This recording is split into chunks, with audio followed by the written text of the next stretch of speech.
அண்ணா வணக்கங்கண்ணே. நான் D.A correspondent. இன்னைக்கு நிறைய இன்ஃப்ராஸ்ட்ரக்சர் சம்பந்தமா ஃபார்மர்ஸ் இது சம்பந்தமா எல்லாமே நம்ம கொடுத்துருந்தோம். போன வாட்டி பாசிபிள் இல்லை அப்படின்னு நிறைய விஷயங்கள் சொல்லப்பட்டிருந்துச்சு. இந்த வாட்டி அதை பாசிபிளுக்கு கொண்டு வர மாதிரி நிறைய ப்ரூஃப் சொல்லியிருக்கீங்க. விவசாயிகளுக்கு நீங்க எப்பயுமே ஃபர்ஸ்ட் இம்பார்ட்டன்ஸ் கொடுத்துட்டு இருந்தது. லோகோ ஒன்று, எம்ப்ளம் ஒன்று நம்ம இன்னைக்கு ரிலீஸ் பண்ணியிருக்கோம்.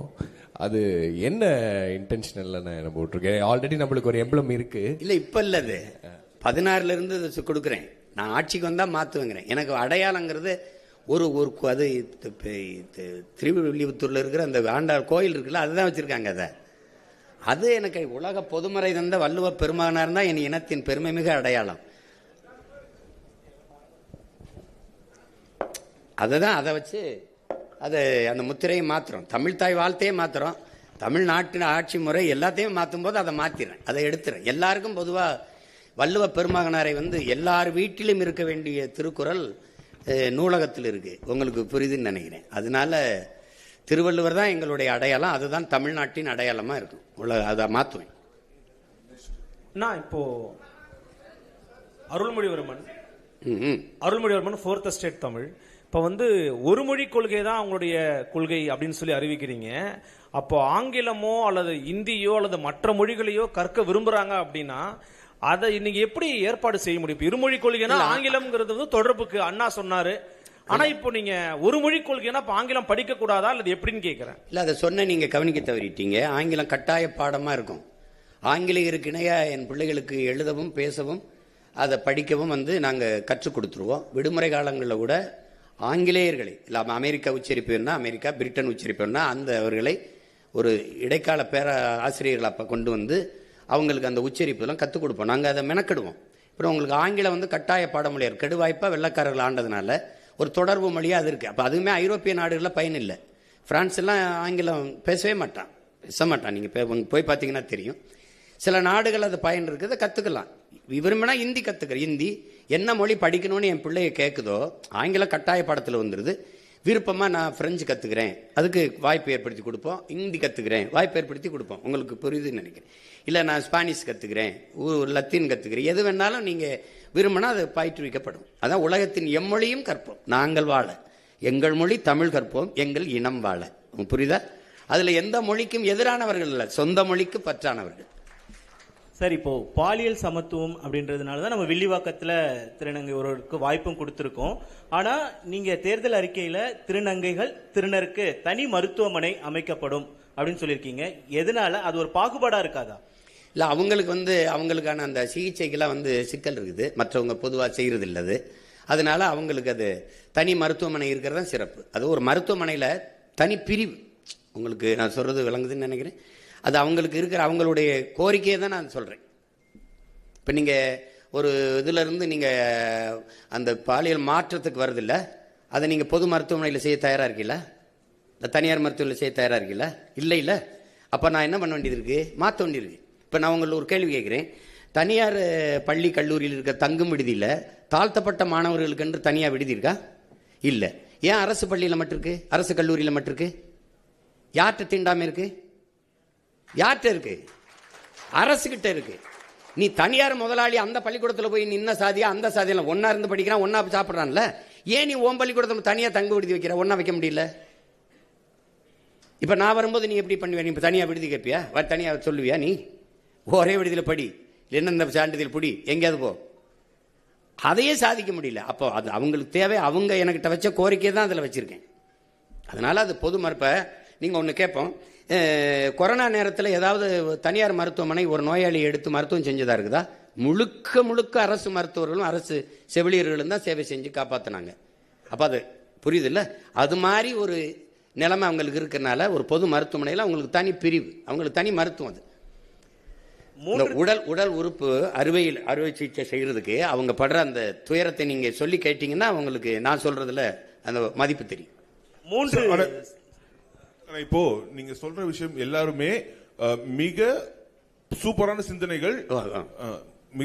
சிந்தனைகள், தற்சார்பு பொருளாதாரம், பால் வளத்திலிருந்து எடுக்கக்கூடிய அந்த பொருளாதாரம் எல்லாமே நீங்க பேசும்போது வெறும் பால் எல்லாமே குறிப்பா அந்த பால்னு சொல்றது 3 லட்சம் கோடி ரூபாய் அளவுக்கு நீங்க பேசும்போது இது எல்லாமே நீங்க சொல்றது ரொம்ப சூப்பரான ஒரு விஷனரியா இருக்கு. ஆனா இது ஏன் மக்கள்கிட்ட கொண்டு போய் சேரல? ஏன்னா 2500 ரூபாய் கொடுக்கறது, 2000 ரூபாய் கொடுக்கறது, 5000 ரூபாய் கொடுக்கறது மக்கள்கிட்ட வரவேற்பை பெறும் பொழுது இது ஏன் போய் சேர மாட்டேங்குது? அதை நம்ம சேர்க்க தவறிட்டோமா? இது என்ன காரணம்? அதுல என்ன சிக்கல் இருக்குன்னா, இங்க ஆட்சியில இருக்கிறவங்க வந்து இத பொது புத்தியில வந்து இப்பவுமே சீமா ஆடு மாடு மேய்க்க சொல்றான், சீமா வேளாண்மை செய்ய சொல்றான். அது இப்ப உங்களுக்கு எங்க கிராமத்திலேப்பா 10 ஏக்கர் வச்சு வேளாண்மை செய்யறவனுக்கு பொண்ணு கொடுக்க மாட்டாங்க. மாப்பிள்ளை எங்க இருக்காருன்னா துபாயில இருக்காருங்க. துபாய் மாப்பிள்ளைம்பாங்க. துபாய்க்கே கட்டி கொடுக்க போற மாதிரி. அது ஒரு நோய் தானே. அவன் அங்க போய் ஒட்டகம் தான் மேய்ப்பான். இப்ப இங்க வேளாண்மை செய்யறவனுக்கு வந்து மதிப்பு இருக்காது. அப்ப அதுக்கு மதிப்பு உயர்த்தணும்னா அது அரசு பணி ஆகுனாதான் மதிப்பு ஏறும் உங்களுக்கு. அப்ப நீங்க அதுக்கு கவர்மெண்ட் வேலைடா, அரசாங்க வேலை அப்படின்னா என்ன பண்ணுவேன்? நீங்க வந்து நான் வந்து மருத்துவத்தை உங்களுக்கு கொடுத்துட்டேன்னா தம்பி, கல்வியை நல்லா உங்க பிள்ளைகளுக்கு கொடுத்துட்டேன்னா, நீரெல்லாம் விநியோகம் பண்ணிட்டேன். இப்போ நீங்கள் 1000 ரூபா கொடுக்குறீங்க, எங்கள் அம்மா 30 குடுவை வாங்குறா தண்ணி. ஒரு குடுவை எவ்வளோ? இந்த 1000 ரூபாய்க்கு தண்ணியே வாங்கி குடிக்க முடியாதே. நான் தண்ணியை கொடுத்துறேன்றேன், தடையில்லாத மின்சாரம் தந்துடுறேன் குறைந்த கட்டணத்துக்கு, ஏன்னா நானே உற்பத்தி செஞ்சிடறேன்ல. அப்படிங்கும்போது உங்களுக்கு ஒரு 10,000 சம்பளம் கொடுத்தோன்னா நீங்கள் செலவு பண்ணிடுவீங்களா தம்பி? எவ்வளவு பொருளாதாரம் எங்கே போகுது என் குடிகளுக்குன்னா மருத்துவம், கல்விக்கு, குடிநீருக்கு தான் போகுது. அதை வந்து நான் முழுக்க குறைச்சிடறேன். சுத்தமாக அதை மறந்துடு, நீ இதை மறந்துடு, நான் தந்துடுறேன், வேற சொல்லு, அது ஏன் பொறுப்புன்ட்டல்ல அப்படின்னு சொல்லிடுது. அரசு பொறுப்பேற்றுது. இது என்னன்னா இவங்க பொது புத்தியில இது ஒரு இழிவா பேசி பேசி ஆடு மாடு மேய்க்க சொல்றான், ஆடு மாடு மேய்க்க சொல்றான். அப்ப சாராயம் வைக்க சொல்ற, சாராயம் ஊத்தி கொடுக்குறான்ல, எம்எஸ்சி எம்ஃபில் படிச்சுட்டு தானே ஊத்தி கொடுக்குறான்.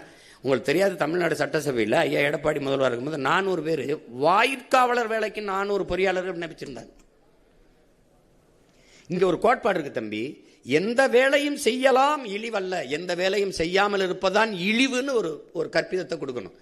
எந்த வேலையும் செய்யாம இருக்கிறதாண்டா இழிவு. இப்ப நீங்க தச்சு வேலைக்கு வர்றதில்ல, கம்பி கட்டுறதுக்கு வர்றதில்ல, கொத்தனார் வேலைக்கு வர்றதில்ல, எந்த வேலைக்கு நீங்க வர்றதில்ல. ஆனா இதையெல்லாம் தான் அப்படியே போய் வெளிநாடுகளை செய்றீங்க. அப்ப அது என்னன்னா, கழிவறை கழுவுனாலும் கண்ணுக்கு தெரியாம இப்ப கழுவணும்ன்ற உளவியல் நோய். அதுதான் தப்புங்கிறேன் நான், அது தப்புங்கிறேன். நீ எந்த வேலையும் செய்யலாம், மதிப்பு மிக்கது. அப்ப அதை கொண்டு வரணும்னா நான் அரசுன்னு சொன்னாதான் அது பெருமைக்குரியதா தெரியுது. அப்ப நான் வரும்போது ஒரு தடவை பண்ணி காட்சிட்டேன்னா சரிதான் அப்படின்னு மக்களுக்குள்ள அதான் சொல்லணும், ஒரு விழிப்புணர்வு வரணும். இப்ப இலவசத்துல இழக்கிறாங்க. இந்த பணத்தை எங்க இருந்து? இப்ப 5000 ரூபாய் 6800 கோடி முதலீடு பண்ணிருக்கு. 6800 கோடி அரசு காசை எடுத்து தன் வாக்கை உறுதி செய்யுது. இப்ப எவ்வளவு கொடுமையான நிர்வாகம் இது, யாருமே கேட்கல. இப்ப நம்ம இப்ப உங்ககிட்ட அதிகாரம் இருந்துச்சு கொடுத்துட்டீங்க, என்கிட்ட ஒண்ணுமே இல்லை. இது எப்படி ஜனநாயகத்தில் சம வாய்ப்பு சம உரிமை நீங்க சொல்றீங்க? நீங்களும் தேர்தலை சந்திக்கிறீங்க, நானும் தேர்தலை சந்திக்கிறேன். எப்படி சம வாய்ப்பா இருக்கும்? உங்கள்கிட்ட அதிகாரம் இருந்து டப்புன்னு காசு எடுத்து கொடுத்துட்டீங்க. ஒரே நாள்ல 1,31,00,000 வங்கி கணக்கில் போட்டீங்க. இப்ப நான் என்ன செய்யலாம்? எப்படி இருக்கு? இப்ப இதுதான் ஆபத்து. நீங்க கொண்டு போய் சேர்க்கலைங்கிற அண்ணன் ஒரு குரல், என்னை சுத்தி என் பிள்ளைகளின் குரல், நாங்க எடுத்து பேசுறோம். என்னை முறியடிக்க இவர் இதான் சொல்லுவாரு, இது சொல்லுவாரு. கியூபா வேற ஏதாவது வளம் இருக்கா கரும்பை தவிர? இல்ல. நார்வே, டென்மார்க்கில் மாடு தவிர ஏதாவது வளம் இருக்கா? பிரேசில் கரும்பு, பசு, அது தவிர வேற ஏதாவது வளம் இருக்கா? அந்த நாடெல்லாம் தற்சார்பு அடையலையா? அப்போ ஒரு வளத்தை வச்சு ஒரு நாடு சிறந்த கட்டமைப்புகள் இருக்கும்போது இவ்வளவு நிலமும் வளமும் வச்சு மனித ஆற்றலை வச்சு நாடு ஏன் வறுமையில் இருக்கு? நாடு ஏன் இலவசத்துக்கு இருக்கு? எனக்கு எல்லாம் இருக்கு. நான் ஏன் கையேந்தனும் சாப்பாட்டுக்கு, இலவசத்துக்கு? இப்ப அது வந்து அந்த அருமை புரியாது. நீங்களுக்கு எடுத்தோன்னே தம்பி அண்ணன் உங்களுக்கு சொல்றேன், பெட்டி கடைக்கு போனீங்கன்னா வாழைப்பழம் அப்படி தொங்கும், இப்படி வாழைத்தார் இப்படி தொங்கும், அது தலைகளாக நிற்கும், தவம் இருக்கும். என்னை சாப்பிடுடே, நான் நல்லவன்டா டே, உனக்கு நல்லதுடா டே, என்னை சாப்பிட்றான்னு அதை கவனிக்க மாட்டான். இப்படி உள்ள வச்சிருப்பான் சிகரெட்டு, பான்பராக்கு, அதை வாங்கிட்டு குடிச்சிட்டு போவான். இப்போ ரொம்ப நாளாக நான் தலைகளாக தொங்குறேன் இந்த வாழைப்பழம் மாதிரி, அது ஏற்று பார்க்கல. இதைத்தான் ஐயா இறை என்று சொல்றாங்க. இந்த மக்கள் பாதரச வெளிச்சத்தில் பௌர்ணமி வெளிச்சத்தை மறந்தவர்கள், இவர்கள் வண்ண வாசனை திரவியத்தின் வாசத்தில் வண்ண மலர்களின் வாசத்தை மறந்தவர்கள்னு. அப்படிதான் விழிப்புணர்வற்ற சமூகத்தில் நடிப்பவனுக்கே முதலிடம் கிடைக்கும்ங்கிறார் ஐயா. அதுக்கு சான்றுன்னு சொல்றாரு. எப்படின்னா, ஒரு பள்ளிக்கூடத்தில் மாறுவேட போட்டி நடக்குது, சார்லி சாப்ளின் மாதிரி நடிக்கணும். முதல் பரிசு ஒரு மாணவன் வந்துட்டான், 2வது பரிசு ஒரு மாணவன் வந்துட்டான், 3வது பரிசு ஒரு ஆள் வர்றாரு. அது உண்மையிலே சார்லி சாப்ளினுக்கு 3வது பரிசு. பார்த்தீங்கன்னா அவரை மாதிரி நடிச்சவன் முதல் பரிசு, அவருக்கு 3வது பரிசு. அப்ப நடிப்பவனுக்கே முதலிடம் கிடைக்கும் விழிப்புணர்வற்ற சமூகத்தில் எழுதுறவள ஐயா எழுதியிருக்காரு. அப்ப அது மாதிரி அவர் அதுக்கு நிறைய சான்று சொல்றாரு. ஒரு பண்ணி மாதிரி ஒருத்தன் கத்துறான், சின்ன வயசு பண்ணி, பெரிய வயசு பண்ணி, நடு வயசு பண்ணி மாதிரி நல்லா கத்துறான். அவனுக்கு தெருவில் கத்தும்போது நிறைய காசு வருது, அதை வச்சே சாப்பிட்டுக்கிட்டு இருக்கான். ஒரு நாள் என்னை மாதிரி ஒருத்தன் வரான், டேய் உன்னை விட அருமையாக நான் கற்றுக்கொண்டான்னு கத்துனோடனே கத்தி காட்டுறேன். போட்டி இந்த மாதிரி மேடையில் எல்லாம் உட்காந்துருக்காங்க அவங்கள மாதிரி. நான் கத்துறேன், இவன் போலி அவன் தான் நல்லா கத்துறான். ரொம்ப நாளாக கத்திக்கிட்டு இருக்கவனுக்கு தான் ஆதரவு அதிகமாக இருக்குது. கடைசியாக ஒரு நாள் நீ பாட்டுற அப்படின்னு ஒரு சாக்கு, ஒரு கோணி சாக்கு போட்டு நிறுத்தி இருந்தால் உண்மையிலே ஒரு பன்னி படுத்திருக்கு. அதுதான் இவ்வளோ நேரம் கத்திச்சு. அப்போ இவர் என்ன சொல்கிறாரு, டேய் உண்மையான பன்னியின் சத்தத்தை இந்த போலியை கேட்டு கேட்டு கேட்டு மறந்துட்டீலடா, நான் இவ்வளோ நேரம் நான் கத்தலடா, அந்த பன்னி தாண்டா கத்திச்சுன்னு. அப்படி இந்த போலியை கேட்டு கேட்டு இந்த உண்மையை மக்கள் ரொம்ப நாளாக மறந்துட்டாங்க. அது உங்களை மாதிரி உள்ளவங்க நீங்கள் தான் இந்த அறிவுத்தளத்தில் இது கடத்தி ஏதோ கொஞ்சம் கவனிங்க, இருந்தாலும் ஏதோ சொல்லிட்டு இருக்கா, ரொம்ப நாளாக சொல்கிறாயா பாருங்க. ஏன்னா உண்மையிலேயே தலை சிறந்த நாடாக நம்மளால் மாற்ற முடியும். அது ஒன்றும் பெரிய வேலை இல்லை. அவரவர் வாழ்விடத்தில் நீங்கள் ஒரு சணல்னு ஒன்று இருக்குது, ஹெம்ப்னு ஒரு செடி, சனப்பு, அதில் இருந்து நான் எவ்வளவு நம்ம மேம்பட முடியும் பொருளாதாரத்தில். கார் தயாரிச்சுக்கலாம், பெட்ரோல் தயாரிச்சுக்கலாம், செங்கல் அதில் எடுத்துக்கலாம், மழை பெய்ய நொறுக்க வேண்டியதில் எல்லாமே அதில் தயாரிக்க முடியும். அதை வளர்க்குறதுல என்ன உனக்கு பிரச்சனைன்னு கேட்குறேன். இப்போ அதுதானே உங்களுக்கு. அப்போ அதை அவர் சொல்கிறத இப்போ நீங்கள் சொல்ல முடியலன்னா நம்ம இவர் இதோ இதெல்லாம் சாத்தியமாங்க அப்படின்ட்டு போகிறது தானே. இப்போ நீங்கள் ஆடு மாடு மேய்க்கிறது உங்களுக்கு அவமானம்னா நான் அப்போ நீங்கள் நபிகள் மேய்ச்சிருக்காரு, கிருஷ்ண பரமாத்மா மேய்ச்சிருக்காங்க, இயேசு இறைமகன் இயேசு மேய்ச்சிருக்காங்க. அப்போ 3 பேரையும் நீங்கள் அசிங்கப்படுத்துறீங்க, அப்படிதான் அர்த்தமாகுது. தமிழ் மெய்யியல் அப்படிங்கிற ஒரு விஷயத்துல வந்து பாத்தீங்கன்னா நீங்க இந்து சமய அறநிலைத்துறை அப்படிங்கிற பேரை மாத்தி தமிழர் அறநிலையத்துறைன்னு பேர் வைப்போம் அப்படின்னு குறிப்பிட்டிருக்கீங்க. குறிப்பா தமிழிலும் வழிபாடு செய்யலான்னு இப்ப இருக்குது, தமிழ்ல மட்டும்தான் வழிபாடு செய்வோங்கிறீங்க. அப்ப இந்துங்கிற பேரையும் நீக்குவீங்க, சமஸ்கிருத மந்திரங்களை ஓதக்கூடிய வாய்ப்பையும் வந்து முழுமையா நீங்க வந்து ஒழிப்பீங்கன்னு சொல்ல வரீங்களா? இல்ல, என் இறைக்கு முன்னாடி நீங்க இன்னொரு மொழியில நீங்க வழிபடணும். என் மொழி புரியாதவன் எனக்கு எப்படி இறைவனா இருக்க முடியும்? நீங்க கிறிஸ்தவ வந்து இது சொல்றாங்க, அங்க பள்ளிவாசல்ல சொல்லி இந்த கேள்வியெல்லாம் கேட்கக்கூடாது. அது என் இறையில் அந்த மார்க்கம் வந்து அரபியாலிருந்து வந்ததை நான் என் மக்கள் ஏற்றுக்கொண்டார்கள். அவங்க இன்னும் வந்து வழிபாட்டை தவிர அந்த வாங்க ஒளியை தவிர மீதி எல்லாமே தமிழில் தான் சொல்லுவாங்க. நான் எத்தனையோ திருமணங்களுக்கு சாட்சியா நின்று கையெழுத்திட்டு இருக்கேன். புரியுதா உங்களுக்கு? ஒருவருக்கொருவர் அன்பு கொண்டு நயசித்து அப்படிதான் பேசுவாங்க. நீங்க அவன் வந்து முதல்ல கிறிஸ்தவ மதத்தை பரப்ப முடியல, அவன் லத்தீன் ஸ்பானிஷ்லாம் சொல்லிட்டு இருந்தான். கடைசியாக என்ன பண்றா, அவனவன் தாய்மொழியில வழிபடலாம் சொன்ன பிறகு பரலோகத்திற்கு எங்க பிதாவேன்னா உம்முடைய ராஜ்யம் வருகன்னா அதை பின்னாடி தமிழ் மீது பற்றுக்கொண்ட இளம் குருமார்கள் வரும்போது விண்ணுலகில் இருக்கும் என் தந்தையை உம்முடைய அரசு வருக. புரியுதா உங்களுக்கு? தூய தமிழுக்கு வந்துட்டான். பதாசுதன் பரிசுத்தாவியை தூக்கிட்டு தந்தை மகன் தூயாவின்னு வந்துட்டான். நீ என் இறை நக்கீரா உன் தமிழோடு சற்று விளையாடவே நான் வந்தேன்னு சொன்ன சிவன் அவ்வையே உன் தமிழில் பருகவே நான் வந்தேன்ங்கிற சொல்ற முருகப்பெருமானுக்கு முன்னாடி நீ என் தமிழ்ல ஏன் சொல்லல? எனக்கு திருப்புறங்கள் இருக்கு, திருமுருகாற்றுப்படை இருக்கு, பட வேண்டியதானே, பக்தி திருமுத்து பட வேண்டியதானே. சொல்லுங்க, என்ன நமச்சிவாய வாழ்க நாதன் தாழ்வாழ்க இமைப்பொழுதும் என் நெஞ்சில் நீங்காதான் தாழ்வாழ்க பாட முடியாதா? ஆகமமாய் நின்று அன்னிப்பான் தாழ்வாழ்க பாட முடியாதா? இப்போ எதுக்கு தேவாரம் திருவாசம்லாம் எதுக்கு இருக்கு? திருவாசத்துக்கு உருவாதார், ஒரு வாசத்துக்கு உருவார். திருவாசத்தை மொழிபெயர்த்த சி போப்பு அழுதுட்டு போயிட்டான். நீ என்ன உங்களுக்கு பிரச்சனை? என்ன உங்களுக்கு பிரச்சனை? என் இறைக்கு முன்பு என் மொழியில் வழிபடணும், அதுதானே முக்கியம். அது சொல்றதுல உங்களுக்கு என்ன பிரச்சனை? யார் வேணாலும் அர்ச்சகராகலாம்ங்கிறதுல பிரச்சனை இல்லை. என் அன்னை தமிழில் அர்ச்சனை இருக்கணுங்கிறதா எனக்கு பிரச்சனை. நீங்க அதுதான் முதன்மையானது. அங்க ஏன் ஆளு உட்கார்ந்துட்டு அங்கேயும் போய் சமஸ்கிருதத்தில் சொல்லானா அதுக்கு அவங்களே சொல்லிட்டு போயிடலாமே. விளங்குதா? அப்புறம் தமிழர் அறநிலையத்துறைன்னு மாத்துவன்றீங்க, இப்ப இந்துங்கிற பேரை நீக்குவேன் அப்படின்னு சொல்ல வரீங்களா? இல்ல, இந்துன்னு ஒரு சமயம் இருக்குதா? இது கூட்டு பொரியல் அவியல் சாம்பார் மாதிரி எல்லாம் சேர்த்து சாப்பாடு மாதிரி. சமணன், பௌத்தன், சீக்கியன், உங்களுக்கு தெரியும், இங்க வைணவன், எல்லாரும் சைவன், எல்லாரும் சேர்த்து இந்துன்னு சார் வில்லியம் ஜோன்ஸ் போட்ட கையெழுத்துல ஆகிறோம். என் சமயம் சைவம், நான் சிவனை வழிபடுகிற சிவசமயம். என் சொத்து பத்திரத்தில், எங்க வீட்டில் எங்க அப்பாவோட சொத்து பத்திரத்தில் சிவசமயம் இருக்கு. என் கோத்திரம் வந்து என் மகனுக்கு எனக்கு சிவ கோத்திரம். அப்ப நாங்கள் முருகனை வழிபடுகிற சைவர்கள். அப்ப சிவனை வழிபடுகிற சிவசமயம், மாலை வழிபடுகிற மாலியம். திருமால்ங்கிறது எந்த மொழி சொல் சொல்லுங்க? எங்க மாயவன் கண்ணன் ஆகிறான். கண்ணன் என்றாலும் மால் என்றாலும் கருப்பு. வணங்குகிற தெய்வத்தை நாங்கள் மரியாதையா அழைக்கணும்னு, மதிப்போடு அழைக்கணும்னு திருமால் பெருமாள்னு அழைக்கிறோம். என் பெருமாள் கோயிலே எங்கள் ஆண்டாள் பாடின பாசுரங்களை பாட வேண்டியதானே. அதில் என்ன உனக்கு பிரச்சனை? ஆண்டாள் என்ன மொழியில பாடினா அது என்ன பிரச்சனை உனக்கு? என்ன எங்க பெருமாள் கோச்சிட்டு போயிடுவார? 63 நாயன்மார்கள் இருந்த தேவாரத்தை பாட வேண்டியதானே, என்ன பிரச்சனை உனக்கு? இப்ப நான் சொன்ன மந்திரத்தை நான் பாடவா? இப்ப திருவாசத்தை பாடவா? எங்க சிவன் கோச்சிட்டு போயிடுவானா? அவன் தான் சொல்றான், மணி நெற்றி உமிழ்ச்செங்கல் தளல்புரை சடர் சுடர் கடவுள் தந்த தமிழ்ங்கிறான். சிவபெருமானே தந்த மொழிடா அப்படிங்கிற அந்த மொழியை நீ பாடாம நீ என்ன பண்ணுவீங்க? நீங்க முதல் தமிழ்ச்சங்கத்தின் தலைவனே அவன் தானுங்கிறதானே இலக்கியம் சொல்லுது. அப்புறம் பின்ன என்ன? நீ வேற ஏதோ நான் அமெரிக்காவில் போயிட்டு தமிழிலும் அப்படின்னு போட்டா பரவாயில்ல. கோயிலை கட்டுறது நான், முன்னாடி இறைவனா இருக்கிறவன் அவன், இதுக்கு எழுதுனது எங்காலு. அப்ப என் மொழி என் இறைக்கு முன்னாடி நான் பேச வேண்டியதானே? அதனால தமிழர் சமய அறநிலை தான். என் முருகனை, என் சிவனை, என் மாயவனை வழிபடுறதுக்கு எதுக்கு இப்ப இந்து சமயம் இருக்குது. இப்ப ஆந்திராவில் இப்ப நீங்க வந்து நான் வட இந்தியாவில் இருக்கிற தெய்வங்கள் ஒன்று இருக்குது. இப்ப நீங்க இந்து சமயம் போடுவீங்களா? அது எப்படி போடுவீங்க? அதே இறையை நான் என் சமயத்திலிருந்து வழிபட்டு போறேன். உங்களுக்கு என்ன பிரச்சனை வருது? என்ன வருது சொல்லுங்க. நீங்க ஏன் கோச்சுக்கிறீங்க? அது என் முருகன் வேலை, எங்க சிவன் வேலை, அது எங்க பெருமாள் திருமால் வேலை. உங்களுக்கு அதுல என்ன பிரச்சனை இருக்குது? அண்ணா சார் அண்ணா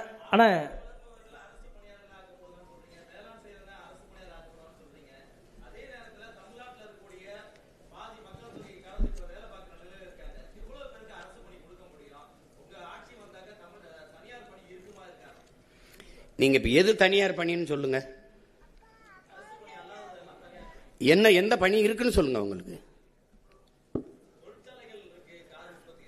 யாரோட தொழிற்சாலை? கொண்டாய் முதலாளி அவர் இங்க வந்தாரு. 1 டன் எடையுள்ள கார் தயாரிக்க 4,50,000 லிட்டர் தண்ணீர் தேவைப்படுது. அது மறை நீர்னு சொல்றோம், ஆங்கிலத்தில் வெர்ச்சுவல் வாட்டருங்கிறோம். 15 லட்சம் கார் 50 லட்சம் கார் ஏற்றுமதி செய்கிறீங்க. நீங்க இந்த கொரியன் முதலாளிக்கு தமிழ்நாட்டு இளைஞருக்கு வேலை கொடுக்கணும்னு என்ன மாரியத்தாவில் வேண்டிட்டாரா, இல்ல திருப்பதி வெங்கடாசலில் வேண்டிட்டாரா? இங்கே மனித உழைப்பு மலிவா கிடைக்குது. நிலத்தடி நீரை வடமலால் உறிஞ்சிக்கலாம். உற்பத்தி செய்கிற பொருளை விரைந்து எடுத்துட்டு போல 8 வழிச்சாலை 4 வழிச்சாலை இருக்கு. தடையற்ற மின்சாரம். ஒரு அரை மணி நேரம் மின் இழப்பு ஏற்பட்டா உற்பத்திக்கு ஏற்படுற இழப்பை மத்திய மாநில அரசுகள் ஈடுகட்டும்னு புரிந்துணர்வு ஒப்பந்தம் இருக்கு. அதனால நீ வர்ற, எனக்கு வேலை கொடுக்க வர்ற, உனக்கு வேலை தானே வேணும், அரசாங்க வேலை. நான் தர்றேன் அதே நிலத்தை வச்சு. உனக்கு என்ன பிரச்சனை? காரை ஏற்றுமதி செய்யற, சோறை இறக்குமதி செய்யற. நான் சோறை ஏற்றுமதி செய்யறேன், காரை இறக்குமதி செய்யறேன். That's all your honour. நீங்க என்ன நீங்க பேசிக்கிறீங்க? நீங்க ஒரு ஆரஞ்சு பழத்தை விளைய வச்சான் பிரான்ஸ், 50 லிட்டர் தண்ணீரை குடிக்குது. புளிஞ்சா 1/2 கிலோ கோவலை கூட வரல, நிப்பாட்டான்ட்டான். ஏன்னா இங்கிலாந்து பொருளாதார மேதை ஜான் ஆண்டனி ஆலன் சொல்றான், இந்த ஆசிய கண்டத்தில் இருக்கவன் தான் அந்த பணத்தையும் தங்கத்தை வச்சு பொருளாதாரத்தை மதிப்பிடுறான். ஐரோப்பிய கண்டம் நாடு முழுமைக்கும் அவன் நீர் பொருளாதார கொள்கைக்கு வந்துட்டாங்கிறான். எந்த நாடு நீர் அதிகமாக வச்சிருக்கானோ அவன் தான் பணக்கார நாடுன்னு வந்துட்டான்ங்கிறான். அப்ப நீ என்ன பண்றான்? அவன் பிரான்ஸ் ஆக நீர் ரொம்ப திங்குற, கண்ணுக்கு தெரியாம கலை போதுறான், நிப்பாட்டான்ட்டான். சீன பன்னிக்கறியை விரும்பி சாப்பிட்டான். 1 கிலோ கறி வர 8600 லிட்டர் தண்ணி தேவைப்படுது. 1 கிலோ கறி பன்னிக்கறி மேசைக்கு வர. வளர்ச்சி நிற்பா, வளர்ப்பதை நிறுத்துறான்ட்டான், இறக்குமதி பண்ணிக்கிறோம்ட்டான். ஏன் இவன் இதே கொரியன் முதலாளி அவன் ஊர்ல கொரியால உட்காந்து இந்த ஃபோர்டு இந்த கொண்டாய் காரை தயாரிக்க வேண்டியதானே? ஏன் நான் வேணான்னு சொல்லையே? உனக்கு வேலை தானே, அது நான் தர்றேங்கிறேன். அப்புறம் அவன் கொரியன் முதலாளிட்டு வேலை தந்தா தான் காசு உனக்கு இனிக்குமா? நான் கொடுத்த காசு கசக்குமா என்ன? உனக்கு என்ன பிரச்சனை? உனக்கு வேலை தானே வேணும், வேலை தானே வேணும். நீ பால ஆந்திராவில இருந்து இறக்குமதி செய்ய உனக்கு அவமானம் அல்ல? கறி ஆந்திராவில இருந்து ராஜஸ்தான்ல இருந்து இறக்குறிய உனக்கு வெக்கம் அல்ல? வெக்கம் அல்ல? ஏன் உனக்கு ஆடுமா? நீ மேய்க்காத, உனக்கு நீ வெளியில போ, உனக்கு மேய்க்க, நான் மேய்ச்சிக்கிறேன். உனக்கு என்ன? ஆனா கறி தின்ன கட்டி வச்சு உதச்சு போடுவேன். என்ன விளையாட்டு பண்ணிருக்கீங்களா? எது அவமானம்னு பாரியா? அரசு சாராய கடை திறந்து வச்சு குடிக்க வைக்குது, அங்க படிச்சவனை ஊத்தி கொடுறாங்குது. என்ன நீ மெச்சிட்டு நீ? அது போய் அது அரசு வேலையா இருக்கலாம். நான் சொல்றது அரசு வேலை. உலகத்துக்கு சோறு போடுறவன் அரசு வேலையா இருக்கலாம், இருக்கக்கூடாது. அவன் சொல்றான்டா என் பாட்டேன், சுழன்றும் ஏற்பின்னது உலகம், அதனால் உழந்து முளவே தலைங்கிறான். இருந்தோம்பி இல்வாழ்வதெல்லாம் விருந்தோம்பி வேளாண்மை செய்து பொருட்டுங்கிறான். உழவினார் கைமடங்கின் இல்லை விளைவதும் விட்டேமன் பார்க்கும் நிலைங்கிறான். எதுவுமே வேணாம், பொன்னாசை மண்ணாசை மக்களாசை எதுவுமே பற்றற்று போன துறவி கூட வாழ முடியாதரா. விவசாயி கைமடங்கி படுத்துட்டான்ங்கிறான். உழவன் இல்லாம ஒண்ணும் இல்ல. உலகத்திலே ஆகச்சிறந்த பொருளாதாரம் வேளாண்மையில் தான் இருக்கு. நான் போட்டிருக்க சட்டை, இந்த காலாட, இந்த காலனி எல்லாம் விவசாயத்திலிருந்து வந்ததுதான். அப்புறம் நீ அது இல்லாம என்ன பண்ணுவ? திடீர்னு சட்டம் வந்துருச்சா, திடீர்னு இந்த இது வந்துருச்சா, அந்த இது வந்துருச்சா, உடை வந்துருச்சா, எங்க இருந்து வருது? சும்மா எது அசிங்கம்னு தெரியறது இல்ல, எது கேவலம்னு தெரியறது இல்ல. பீஸா பறக்கிறது, கோ குடிக்கிறது உனக்கு நாகரிகம்னா நான் என்ன பண்ண முடியும்? ஏன் இளநீ கரும்புச்சார் பழச்சார் குடிக்க மாட்டியா? சட்டம் வருது, தேசிய குடிபானம்னு வருது. கரும்புச்சார், பதநீர், இளநீர், பழச்சாறு வரும். சமூகம் கெட்டு கிடக்க பேச மாட்டேன். நீ பழச்சாறு கடையில் எங்க கூட்டம் இருக்கு, சாராய கடையில் எவ்வளவு கூட்டம் இருக்கு, நூலகத்தில் எவ்வளவு கூட்டம் இருக்கு, திரையரங்கில் எவ்வளவு கூட்டம் இருக்கு, கால் செருப்பு கண்ணாடி குளிரூட்டப்பட்ட அறையில் இருக்கு, காய்கறி தெருவில் கிடக்குது. இதை மாற்றணுங்கிறேன். அதுக்கு தான் தலைகீழ் மாற்றம்னு சொல்றேன். புரட்சி என்பது தலைகீழ் மாற்றம்ங்கிறேன்.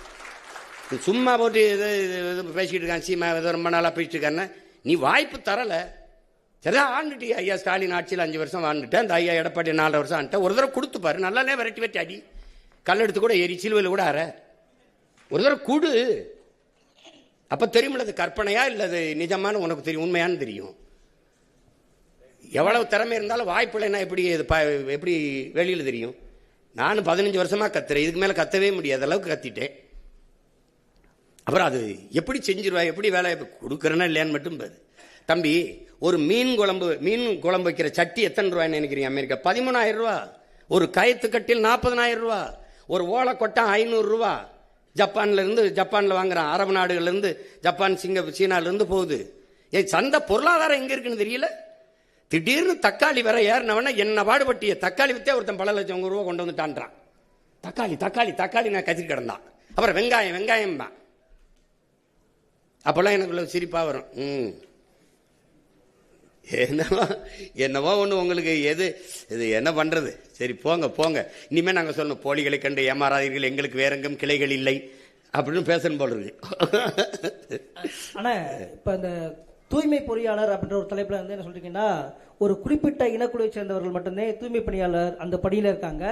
இதை முற்றிலும் தடை செய்யணும்னு சொல்லியிருக்கீங்க. முற்றிலும் தடை செஞ்சுட்டா அதுக்கு மாற்று என்ன அப்படின்ற ஒரு கேள்வி இருக்கு. ரெண்டாவது, இதை வந்து ஒரு பெருமைக்குரிய அரசு பணியாக்கணும் அப்படின்ற ஒரு வாக்குறுதி கொடுத்துருக்கீங்க. ஆனால் சமீபத்தில் இந்த தூய்மை பணியாளர்கள் போராட்டம் எடுத்தும் போது அவர்களை பணி நிரந்தரம் பண்ணணும் அப்படின்ற கோரிக்கை வந்தப்ப ஒரு அரசியல் கட்சி தலைவர் வந்து பண்ணக்கூடாது அப்படின்ற சொல்லியிருக்காரு. ஸோ இது எப்படி முரண்பாடுகள் வரது எப்படி பார்க்குறீங்க? இல்லை நம்ம வந்து இதில் என்ன தம்பி, ஒரு குறிப்பிட்ட சமூகம் செய்கிறதுங்கிறப்ப தான் இது இவங்க வந்து அது இழிவாக்குறதுறாங்க. இப்போ வேளாண்மை வந்து நான் ஒன்று சொல்கிறேங்க, வேளாண்மை செய்கிற வேளாளர் உங்களுக்கு புரியுதா? இப்போ கடலில் வேளாண்மை, இப்போ மீன் பிடிக்கிறவர் மீனவர்னு நீங்கள் சொல்கிற நம்ம பிரிக்கிறோம். இப்போ நான் வேட்டையாடுறேன், விடுமுறை காலங்களில் வேட்டையாடுறேன், நான் வேடுவன் ஆயிடுறேன், நான் குறவர் ஆயிடுறேன். நான் ஆடு மாடு வளர்க்குறேன், நானும் ஆயர் ஆயிடுறேன். நான் வேளாண்மை செய்கிறேன், வேளாளர் ஆயிடுறேன். எங்கள் உறவுகள் கடலில் மீன் பிடிக்கிறாங்க, நான் கம்மாயில் மீன் பிடிக்கிறேன், நானும் மீனவர் ஆயிடுறேன். உங்களுக்கு புரியுதுன்னு நினைக்கிறேன். இப்போ எந்த வேலையும் யாரும் செய்யலாம். நீ ஒரு இழிவுன்னு கருதாத, அது அரசு வேலையாக்கு, படித்தவன் படிக்காதவன் எல்லாரும் செய்யலாம். இந்த முறையை மாற்றிடுவோங்கிற துப்புரவு பணியில் இப்போ அமெரிக்கா, சிங்கப்பூர்லாம் எப்படி பண்ணுது? ஒரு நவீனமாக நல்ல சுகாதாரமாக பூட்ஸு கிட்ஸு க்ளவுஸ்லாம் போட்டு வண்டி வச்சு சுத்தமாக எடுக்கலாம். முதல்ல குப்பை இல்லாத நகரத்தை உருவாக்க நம்ம கற்றுக்குருவோம். எதுக்கு தூய்மை, எதுக்கு நீங்கள் அசுத்தமாகுது, எதுக்கு குப்பை வருது, எப்படி வருது? ஏன் நீ வீட்டை நீ குப்பையாக போடுவியா? அப்போ எப்படி நாட்டை குப்பையாக்குற? நான் வரும்போது நீ அப்படிலாம் குப்பையை போட முடியாது. எல்லாம் தெருவெல்னு எங்கு பார்த்தாலும் உன் வீட்டுக்குள்ள தவிர வெளியில் நடந்தீங்கன்னா 2 கண்ணு பார்த்துக்கிட்டே இருக்கும்.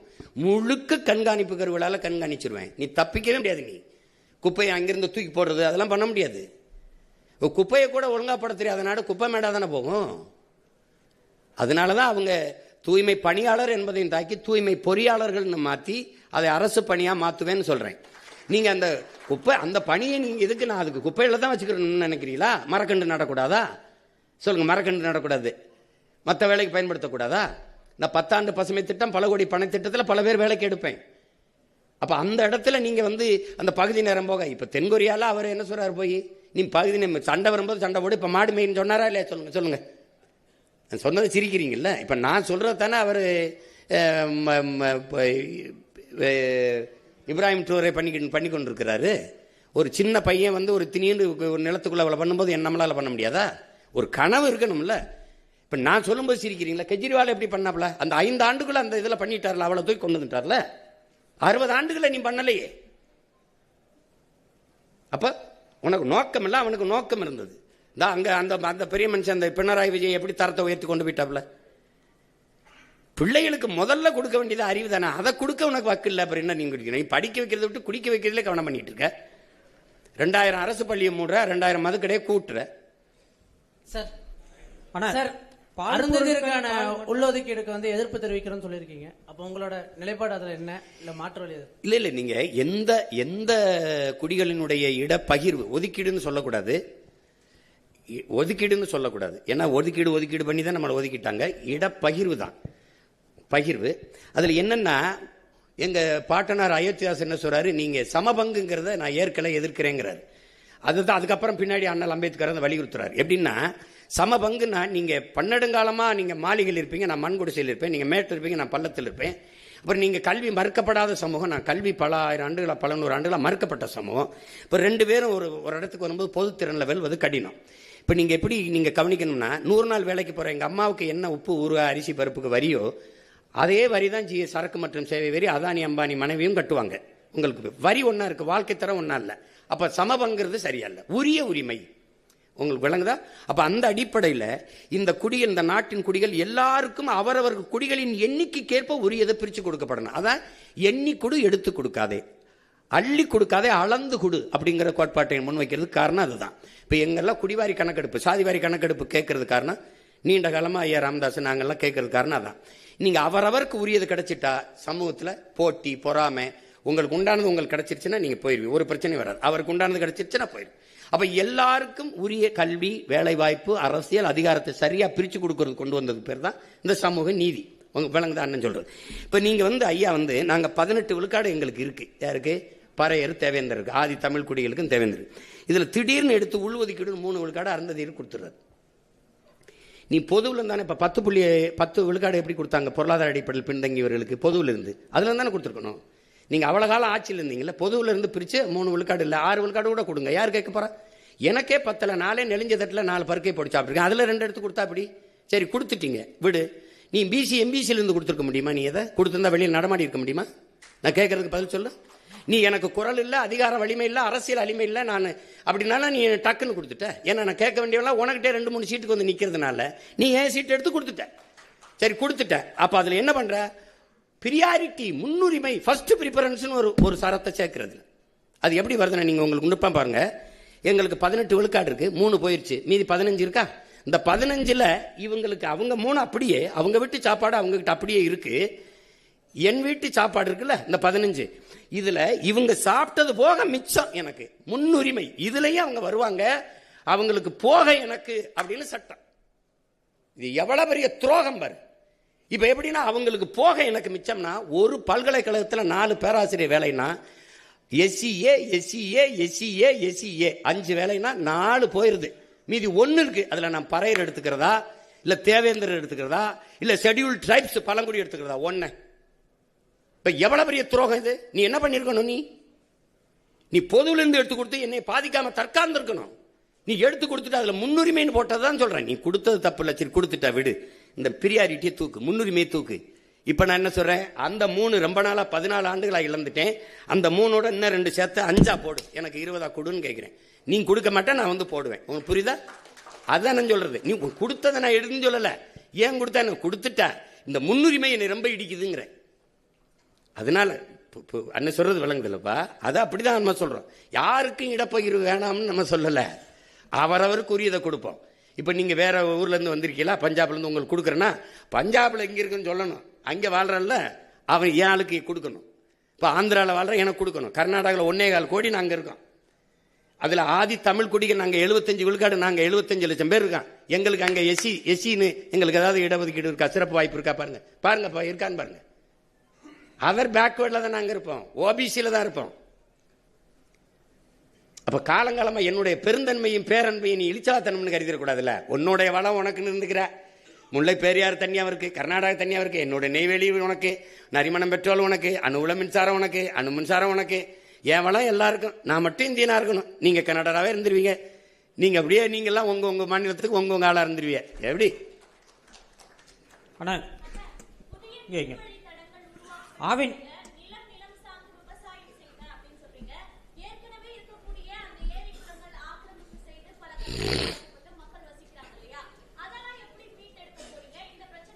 இல்லை அதையெல்லாம் ஒன்றும் செய்ய முடியாது. ஏற்கனவே நானே அதை இடிக்கக்கூடாதுன்னு போராடி இருக்கேன். அதை இடிக்க அப்போ கட்ட அனுமதிச்சவனை தான் கொஞ்சம் சரி பண்ணணும், பச்சை மட்டை வச்சு புழக்கணும். நீ அன்னைக்கு ஆக்கிரமிப்புன்னு 60 வருஷம் 60 ஆண்டுகளாக வாழ்ற என் மக்களை இன்னைக்கு ஆக்கிரமிப்புன்னு சொல்றவன் யாரு? ஆக்கிரமிக்கும் போது என்ன பண்ண? நீ முதல்ல ஒரு செங்கலை போய் நட்டான்ல, அவனுக்கு மின் இணைப்பு, வீடு கட்ட உரிமை, எரிகாற்று இணைப்பு, நீர் இணைப்புலாம் கொடுத்தது யாரு? அந்த தெருக்கல்ல பாதை போட்டு கொடுத்த ஐயவிக்க பேர் யாரு? அவன்கிட்ட வீட்டு வரி வசூலிச்சவன் யாரு? அப்ப இவ்வளவு காலம் வாழ விட்டு இப்பதான் ஆக்கிரமிப்பு உனக்கு இது பண்ணுதா? இப்ப இது ஆக்கிரமிப்புனா, அந்த கடற்கரையில 4 கல்லறை இருக்குல்ல, அது ஆக்கிரமிப்பு இல்ல, அது கடற்கரை ஆக்கிரமிப்பு இல்லையா? அதை எப்ப இடிக்கிறது? யார் இடிக்கிறது? கடற்கரை தானே. உனக்கு எப்படி கல்லறையாச்சு? நீ என்ன தேச விடுதலைக்கு என் பாட்டை வாவுச்சி மாதிரி செக்கிழுத்தியா? இல்லை யாரு நீ எங்க பாட்டு மருது பாண்டி தூக்குல தூங்குனியா, தீரன் சின்ன மலை மாதிரி தூக்குல தூங்குனியா, இல்லை என்ன பண்ண? அது நான் இடிக்க மாட்டேன், அதுவா இடியும். அதுவா இடியும். அதனால ஏற்கனவே இருக்கிற நீர்நிலைகளை ஆக்கிரமிப்பு போக மீதியை நான் பராமரிப்பேன். புதிய நீர்த்தக்கங்கள் உருவாக்க அறிவு சமூகம் எல்லாரும் இருக்கிறீங்க. உலகத்தில் இயற்கையின் அரும்பெருங்கொடையா நமக்கு தந்தது பள்ளிக்கரணை ஏரி. கடலின் நீர்மட்டம் எவ்வளவோ அந்த அளவிற்கு இதன் நீர்மட்டம் இருக்கும். அது அவ்வளவு பழுப்பு நில சதுப்பு நிலை ஏரி, அளவு விலை உயர்ந்த இறால்கள் மீன்கள் உருவாகிறது. உலக நாடுகளின் பறவைகள்லாம் வந்து உணவு உண்டு பறந்து சென்றது. அப்படி ஒரு ஏரியை யாராவது குப்பையை கொட்டி மூடணும்னு யாருக்காவது இப்ப எந்த கொம்பை வந்தாலும் அதை புனரமைக்க முடியாது, சீரமைக்க முடியாது. இருக்கிற கொஞ்சோண்ட பாதுகாக்கலாம், அவ்வளவுதான். மீதி எல்லாத்தையும் ஏரிக்குள்ள ஒரு சாலையை போட்டு பிரிச்சு அங்கங்கே அப்படியே நெருக்கி குப்பையை கொட்டி மூட்டிட்டான். எந்த மூளைங்கிற உறுப்புல அதை கூட செஞ்சிருக்க மாட்டான். அந்த ஏரியை குப்பை மேடை ஆக்கலாம்னு. நீ குப்பையை கொட்டு, வேற ஒரு பொது இடத்துல கூட கொண்டு கொட்டு வை, ஏரிக்குள்ள கொட்டலாம்னு யாராவது சிந்திப்பானா? யாராவது? எப்படி கால கொடுமை இதெல்லாம் நினைச்சு பார்த்தாலே நெஞ்சு வெடிக்கும். அதை விட்டுருவோம், வேற ஏதாவது கேளுங்க. ஆனா பால் மற்றும் பால் பொருட்களுக்கு தனியா தொழிற்சாலை அமைப்புன்னு சொல்லியிருக்கீங்க. ஆவின் இதே வேலை தானே செஞ்சிட்டு இருக்கு. இதுல நீங்க என்ன மாற்று செய்ய போறீங்க? என்ன செய்யுது ஆவின்?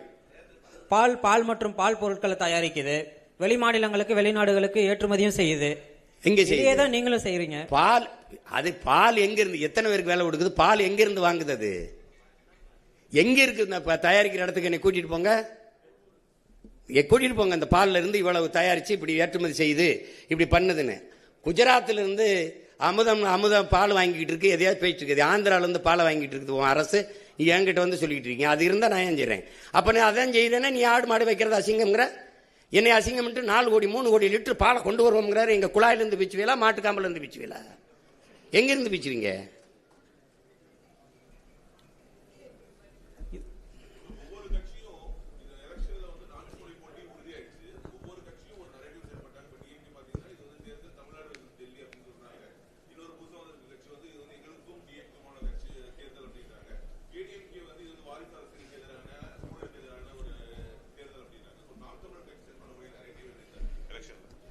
இல்லை அதில் வந்து உங்களுக்கு தெரியுங்க, போட்டிங்கிறது கோட்பாட்டு அளவு போட்டி தான் உங்களுக்கு. இதுவரை இந்த நாட்டில் என் மக்களுக்கு இருக்கிற பிரச்சனைகள், துன்பங்கள் இருக்குல்ல, இந்த பிரச்சனைகள் தினந்தோறும் போராட்டம் நடக்குது. அதை நீங்கள் என்னை விட நீங்கள் ஊடகத்தில் இருக்கிற பிள்ளைகள் நீங்கள் நல்லா கவனிப்பீங்க. ஆசிரியர்கள், படிப்பிக்கிற ஆசிரியர்கள் பாதையில் நிற்கிறாங்க, மருத்துவர்கள் வீதியில் நிற்கிறாங்க, செவிலியர்கள் வீதியில் நின்று போராடுறாங்க, வேளாண்குடி மக்கள் போராடுறாங்க, போக்குவரத்து தொழிலாளர்கள் போராடுறாங்க, துப்புரவு பணியாளர்கள் போராடுறாங்க. எல்லாருமே வீதிக்கு வந்து போராடும் போது அரசு நல்லாட்சி கொடுக்குறேன்னு சொல்லுது. இப்ப கடந்த காலத்தில் நிறைய போராட்டங்கள் வந்ததை நீங்க பார்த்திருப்பீங்க. அப்போ அது என்னன்னா, இந்த போராட்டங்களை எல்லாம் கையெழுத்தது யார்? இந்த பிரச்சனைகளை எங்களுக்கு திணித்தது யார்? இவ்வளவு பிரச்சனைகள் இருக்குதே, இதை தந்தது யாருன்னா இவர்கள் தான். இதையெல்லாம் தந்தவர்கள் இவர்கள், இதை தீர்க்க வேண்டும் என்று வந்தவர்கள் நாங்கள். அதுல இருக்கிற வேறுபாடு புரியுது. இவங்க 3 பேரும் ஒரு இலவசம் இருக்காங்க, நாங்க இல்லைன்னு இருக்கோம். இப்ப யாராருக்கும் போட்டின்னு தெரியுது. அது ஒரு கரை, இது ஒரு கரை. அவர்கள் திராவிடர்கள்ங்கிறாங்க, நாங்க தமிழர்கள்ங்கிறோம். அவங்க இருமொழி கொள்கைங்கிறாங்க, நாங்க ஒரு மொழி கொள்கை. விரும்பினால் எம்மொழியும் கற்போம்ங்கிறோம். அப்ப ஒவ்வொன்றிலையும் மாறுபடுறோம். இதுக்குள்ளதான் போட்டி இருக்குமே ஒழிய, நீங்க இப்ப இலவசம்ங்கிறாங்க, இலவசம் பெற வேண்டிய ஏழ்மை வறுமை நிலையில் இல்லாத வாழ்க்கை தரத்தை உயர்த்துவேங்கிறேன், நான் அதை கொடுப்பேங்கிறேன். நான் இலவசம் தரேன், கல்வி மருத்துவம் தூய குடிநீர் தரேன், மற்றதெல்லாம் இலவசம் தர முடியாதுங்கிறேன். அப்ப இந்த கோட்பாட்டு அளவில் நாங்க மாறிபட்டு நிக்கிறோம். இதுக்குள்ளதான் போட்டி இருக்க முடியும். இந்த நாட்டில் இருக்க எல்லா பிரச்சனைக்கும் ஒன்று காங்கிரஸ், பாரதிய ஜனதா, திமுக, அதிமுக, இது நாளை தவிர வேற யாரும் இருக்காங்களா? அப்ப அதனாலதான் இது நாளை எதிர்த்து நாங்க நிக்கிறோம். இப்ப உங்களுக்கு விளங்குதா? அப்ப அதுல அவங்க குறிச்சுக்கிறாங்க, எங்களுக்கு இவங்க எதிரி, இவங்க அது எதிரின்னு. இப்ப என்டிஏவுக்கு தமிழ்நாட்டு அரசியல்ல என்டிஏக்கு என்ன பிரச்சனை வருது? இங்கே ஐயா ஸ்டாலினை வீழ்த்தி எடப்பாடி வர்றதா, எடப்பாடி ஐயா வீழ்த்தி ஸ்டாலின் ஐயா வர்றதா? திமுகவா அதிமுகவா? பிசாசா பேயா? பேயை விட்டுட்டு பிசாச கல்யாணம் பண்றதா? பிசாச விவாகரத்து பண்ணிட்டு பேயை கல்யாணம் பண்றதா? இப்ப நாங்க இந்த பேயை தள்ளிட்டு ஒரு தேவதையை உட்கார வைக்கணும்னு நினைக்கிறோம். தீமைக்கு மாற்று தீமை இல்ல. நபிகள்கிட்ட கேட்கிறாங்க, தீமை எப்படி ஒழிப்பீங்கன்னு. நான் நன்மையை வச்சு தான் ஒழிப்பேன்னு. இப்ப நன்மை யாரு? இப்ப அதிமுக திமுக 2 வெவ்வேறு கட்சி. இப்ப திமுக 11 அமைச்சர்கள், அதிமுக அமைச்சர்கள். சொல்லணுமா, பேர் சொல்லணும்னு இல்ல.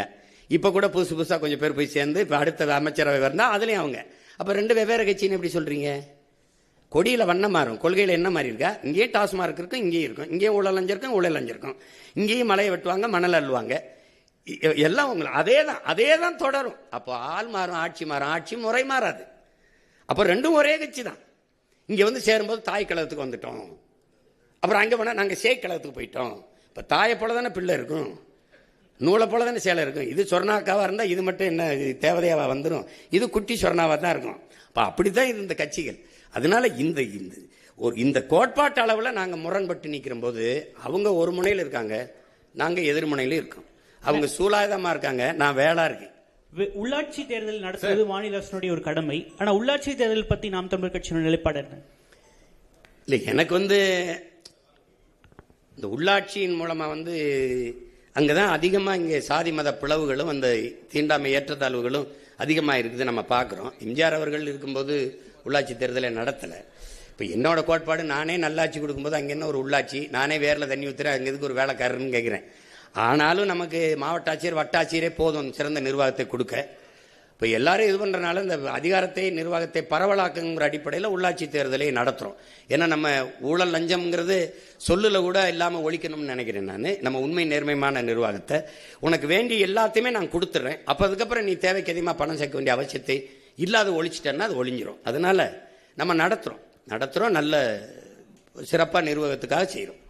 சார் 15 ஆண்டு காலம் நீங்க சொல்லிட்டு இருந்தீங்க போராடிட்டு இருக்கோம் அப்படின்னு சொல்லிட்டு. இப்போ ஒரு தேர்தல் போதும் ஒரு திட்டங்களை நம்ம கொண்டு வரோம் இதெல்லாம் அப்படின்னு சொல்லிட்டு. திராவிட கட்சிகளை தாண்டி புதுதா ஒரு கட்சி வந்து தமிழகத்துல ஆட்சி அமைக்க முடியாததுக்கு காரணம் இந்த சாதி மத அரசியல் அப்படின்ற அந்த கட்டமைப்பை உடைக்கிறதுலயோ இல்ல மாத்துறதுலயோ எவ்வளவு கஷ்டம் இருக்கு, அதுக்கு எவ்வளவு முற்பட வேண்டியது இருக்கு ஒரு வெற்றிக்கு. அதை தாண்டி இல்ல, சாதி மத உணர்ச்சிங்கிறது தமிழ் சமூகத்துக்கு மட்டும் இல்ல, அது மானுட குலத்துக்கே எதிரானதா இருக்குது. அது குறிப்பா எங்களுக்கு வந்து பெரிய பேரிடரா இருக்கு. அதனாலதான் கடவுள் வரி சமய வரி கண்ணல் நிகர் தமிழுக்கு நோயே இடை வந்த சாதி எனும் இடர் ஒழிந்தால் ஆள்வது நம் தாய்ங்கிறது எங்க புரட்சி பாடுறார். தமிழுக்கு அமுதென்று பேர், அந்த தமிழ் எங்கள் உயிருக்கு நேர்னு பாடின, அந்த தமிழ் இன்பத்தமிழ் எங்கள் உயிருக்கு நேர்னு பாடின பாவலன் என்ன சொல்றான்? சாதி ஒழித்தல் ஒன்று நல்ல தமிழ் வளர்த்தல் மற்றொன்றுங்கிறான். தமிழை உயிருக்கு நேரா பண்ணவன் தமிழ் வளர்த்தல் ஒன்று சாதி ஒழித்தல் மற்றொன்றுன்னு பாடல, முதல்ல சாதியை ஒழிக்கணும்ன்றான், நல்ல தமிழ் வளர்த்தல் மற்றொன்றுங்கிறான். அப்ப இதுல ரொம்ப முக்கியமா நீங்க கவனிக்கணும், இதுல என்ன என் அன்பு தம்பி தங்கிகள் என்ன உடன் பிறந்தார்கள் கவனிக்கணும். சாதியே அரசியலாகி அதிகாரமானால் அங்கே சகோதரத்துவம் சமத்துவம் இருக்காது. மதம் அரசியலாகி அதுவே அதிகாரத்துக்கு வருமானால் அங்க மனிதநேயம் மானுடம்ங்கிறது இருக்காது, செத்தே போயிடும். பணம் அரசியல் ஆயிருமானால் அங்கே ஒழுக்கம் பண்பாடு இருக்கவே இருக்காது. இது மூணையும் கடந்து ஒரு அரசியலை நம்ம கட்டமைக்கணும்.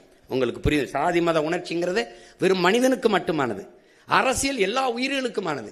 இந்த எல்லா உயிர்களுக்குமான அரசியலில் இந்த சாதி மதம் மனிதனுக்குமான உணர்ச்சியை கலப்பது என்பது சரி வராது. அதனாலதான் நாங்க இந்த சாதி பார்த்து போடுற ஓட்டு எனக்கு திட்டு நீ போட்டுறாதேங்கிறது, சாதி பார்த்து இடம் கொடுக்காம மாத்தி கொடுக்கறதுக்கு காரணமா அதுதான். அதை ஒரு கொஞ்சம் கொஞ்சமா நீங்க வருது. நீங்க பாத்தீங்கன்னா கடந்த தேர்தலில் எங்க பொது தொகுதியில நான் ஆதி தமிழ் குடியை நிறுத்தினோ அங்கெல்லாம் எனக்கு அதிக வாக்கு வருது அப்படின்னா மாறுதுல்ல, ஒரு மாறுதல் வருதுல்ல. அப்ப அதை செய்யணும்னு நினைக்கிறேன். அது கொஞ்சம் கொஞ்சமா தான் வரும். மாறுதல்ங்கிறது ஒரே நாள்ல வராது. ஏன்னா அது சிறுக வரணும், மக்களின் மனத்துக்குள்ள அந்த மாறுதல் வரணும். அது நீங்க சொல்ற மாதிரி பெரிய இடையூறு தான். இந்த ஒரு நல்ல அரசியலை கட்டமைக்கிறதுல பெரிய தடை தான்.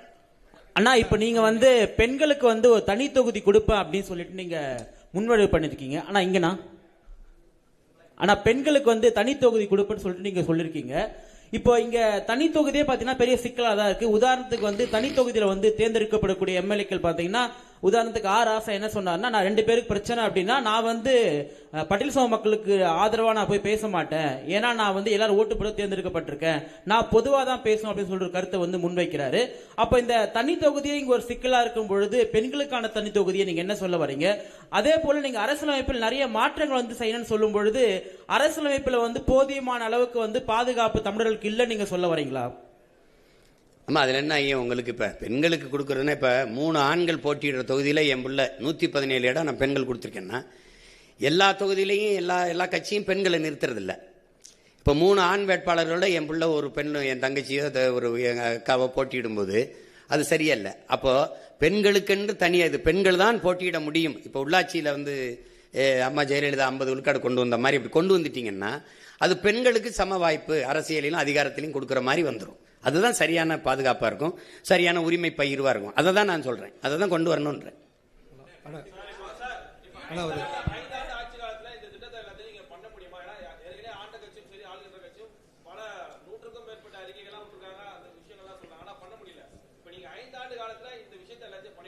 இல்லை, அதுக்கு தான் 10 ஆண்டு பசுமை திட்டம், பல கோடி பனை திட்டம்னா அண்ணன் என்ன சொல்கிறேன்னா, ஒரு வேலை இப்போ எனக்கு குறுகிய காலம் தான் இருக்குது, நான் தொடங்கிட்டுன்னா நான் ஒரு ஆட்சி முறையை மாற்றி இப்படிலாம் நிர்வகிக்க முடியும்னு காட்டிட்டேன்னு வச்சுக்கோ. இப்போ எங்கள் தலைவர் எடுத்துக்கிட்டிங்கன்னா நம்மளாலையும் ஒரு நாட்டை கட்டமைக்க முடியும், ஒரு நாட்டை நிர்வகிக்க முடியும், நம்மளாலையும் படை நடத்தி ஒரு நம்ம நாட்டை ஆள முடியும்னு காட்டிட்டாரு. இப்போ எங்களுக்கு வந்து உலகம் அதை முழு இசைவோடு அங்கீகரிக்கலை ஒழிய நாங்கள் எல்லாமே அடைஞ்சிட்டோம்.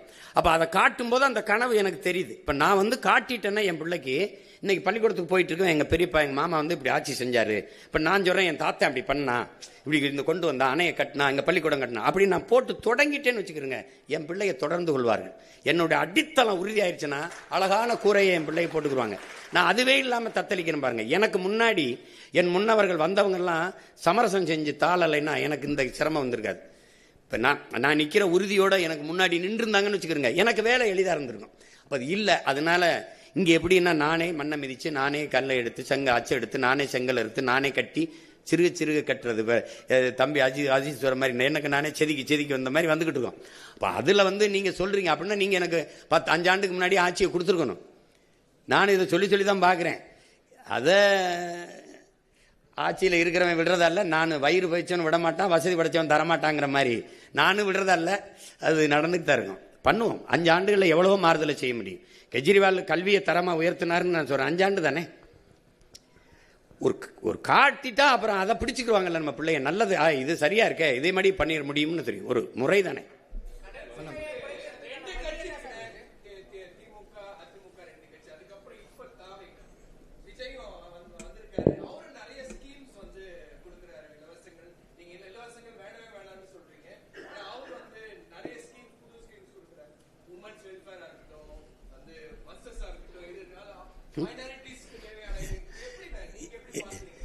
இல்லை நீங்கள் இப்போ நான் என்ன கேட்குறேன்னா, இலவச பேருந்து இப்படிங்க யார் வேணாலும் போகலாம், யார் வேணாலும் வரலான்னா 1,00,000 கோடி ஏற்கனவே போக்குவரத்து துறைக்கு இழப்பு இருக்குது.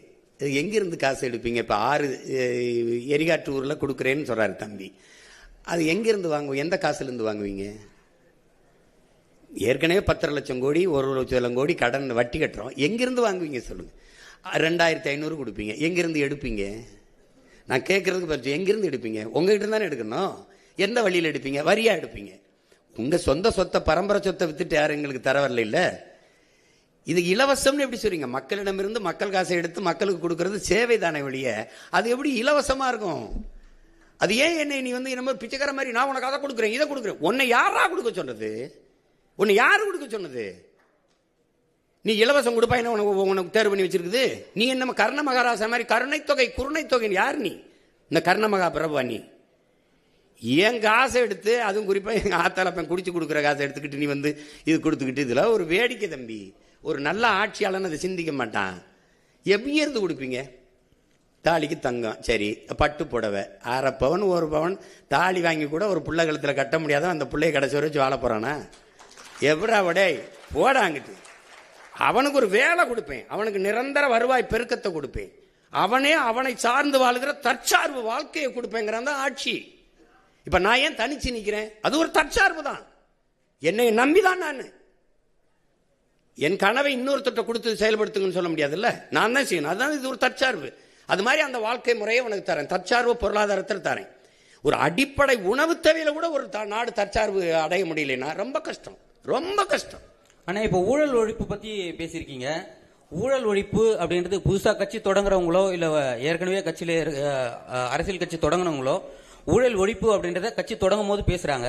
அதுக்கப்புறம் அவங்களே வந்து போய் அதே ஊழல்ல வந்து ஐக்கியமாயிடுறாங்க. நீங்க எப்படி இந்த ஊழல் ஒழிப்பீங்க? ஊழலுக்கான அடிப்படை என்ன? அது மட்டும் இல்லாம நீங்க அந்த ஊழல் பத்தி குறிப்பிட்டதுல திராவிட கட்சிகள், கடந்த கால திராவிட கட்சிகள் வந்து கலைஞர் அவர்கள் ஆட்சியில் இருக்கும்போது எம்ஜிஆர் குற்றச்சாட்டு அவர் மாதிரி வச்சிருக்காரு. எம்ஜிஆர் ஆட்சியில் இருக்கும்போது கலைஞர் அவர் மீது ஒரு ஊழல் குற்றச்சாட்டை வச்சிருக்காரு. ஜெயலலிதா அவர்கள் மீதும் மாறி மாறி இந்த மாதிரி குற்றச்சாட்டுகள் மட்டும் வச்சிருக்காங்க. ஆனா எதுவுமே வந்து நிரூபிக்கவும் பட மாட்டேங்குது, மக்கள் முன்னாடி நிறுத்தப்பட மாட்டாங்க அப்படின்றத சொல்லியிருக்கீங்க. இது எப்படி ஊழல் எப்படி ஒழிப்பீங்க நீங்க? அதிகாரத்துக்கு வர்றதே பாதுகாப்பா திருடுறதுக்கு தான். இப்ப நீங்க நல்லா கவனிக்கணும். 5 ஆண்டு நீ இருக்கும்போது, நான் ஆட்சியில் இருக்கும்போது செய்த தவறுகளை நீ ஆட்சிக்கு வரும்போது உன்னை எதிர்த்து நான் புனிதப்படுத்திக்கிருவேன். நீ ஆட்சிக்கு வரும்போது நான் செஞ்ச ஊழலை உன்னை எதிர்த்து நான் புனிதப்படுத்திக்கிருவேன். இப்படி மாறி மாறி ஒருவர் திட்டி திட்டி புனிதப்படுத்திக்கிட்டே ஆட்சியில் இப்பதான் 60 ஆண்டா நடக்குது. உங்களுக்கு 60 ஆண்டா தான் நடக்குது. உங்களுக்கு ஊழல் லஞ்சம் செய்ய வேண்டிய அவசியமற்ற நிலைக்கு தள்ளிட்டீங்கன்னா அது நடக்காது.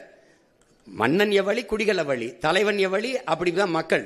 நான் வந்து ஊழல் லஞ்சத்துக்கு எதிராக இருந்துட்டேன்னா அது நடக்காது. நீ ஊழல் லஞ்சம் பெற்றுட்டேன்னா நீ பணியிட நீக்கம் அதெல்லாம் செய்யக்கூடாது. பணியிட நீக்கம், பணியிட மாற்றம் இல்லை, நிரந்தர பணி நீக்கம். வெளியில போ, உன் சான்றிதழ் செல்லாது. இதுவரை நீ எந்த மதிப்பை இழந்துருது உன்னுடைய கல்வி சான்றிதழ்னு போட்டா ஒரு 10 பேர் மேல நடவடிக்கை எடுத்தீங்கன்னா நின்றும். உனக்கு தான் எல்லாமே நான் கொடுத்துட்றேனே, உனக்கு கல்வி கொடுத்துட்றேன், தரமான போக்குவரத்து கொடுத்துட்றேன், குடிநீர் கொடுத்துட்றேன், மருத்துவம் கொடுத்துட்றேன். வேறு என்ன உனக்கு பிரச்சனை? உணவுப் பொருளை நானே விளைய வச்சிடறேன், இல்லை சாப்பாட்டுக்கு கஷ்டம், அதெல்லாம் சொல்ல வேண்டிய அவசியமே இல்லையே. அப்படிங்கும்போது நல்ல வாழ்க்கையை கொடுத்துட்டோம்னா மக்கள் தேவைக்கு அதிகமாக பணம் ஈட்டணுங்கிற அவசியம் போயிடும். அதனால தானே ஊழல் லஞ்சம் செத்து ஒளிஞ்சிரும். அந்த ஊழல் லஞ்சம் அது எப்படி தடுப்பேன்னா வெளிப்படையான நிர்வாகத்தின் மூலமா. இப்போ இந்த சாலையை போட 500 கோடி ஒதுக்கி இருக்கேன்னா 500 கோடி ஒதுக்கி இருக்கேன்னு தெரியும். உங்களுக்கு ஒவ்வொரு முறையும் அந்த தகவல் வந்துகிட்டு இருக்கும்.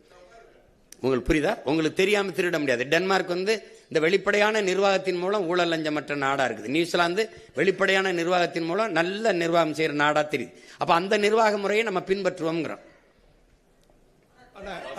இது இப்போ நீங்க பாத்தீங்கன்னா செயற்பாட்டு வரைவு வந்து இப்போ கல்லூரி ஒரு பேராசிரியர் மாதிரி செயற்பாட்டு வரைவு வந்து நீங்க கொடுக்குறீங்க.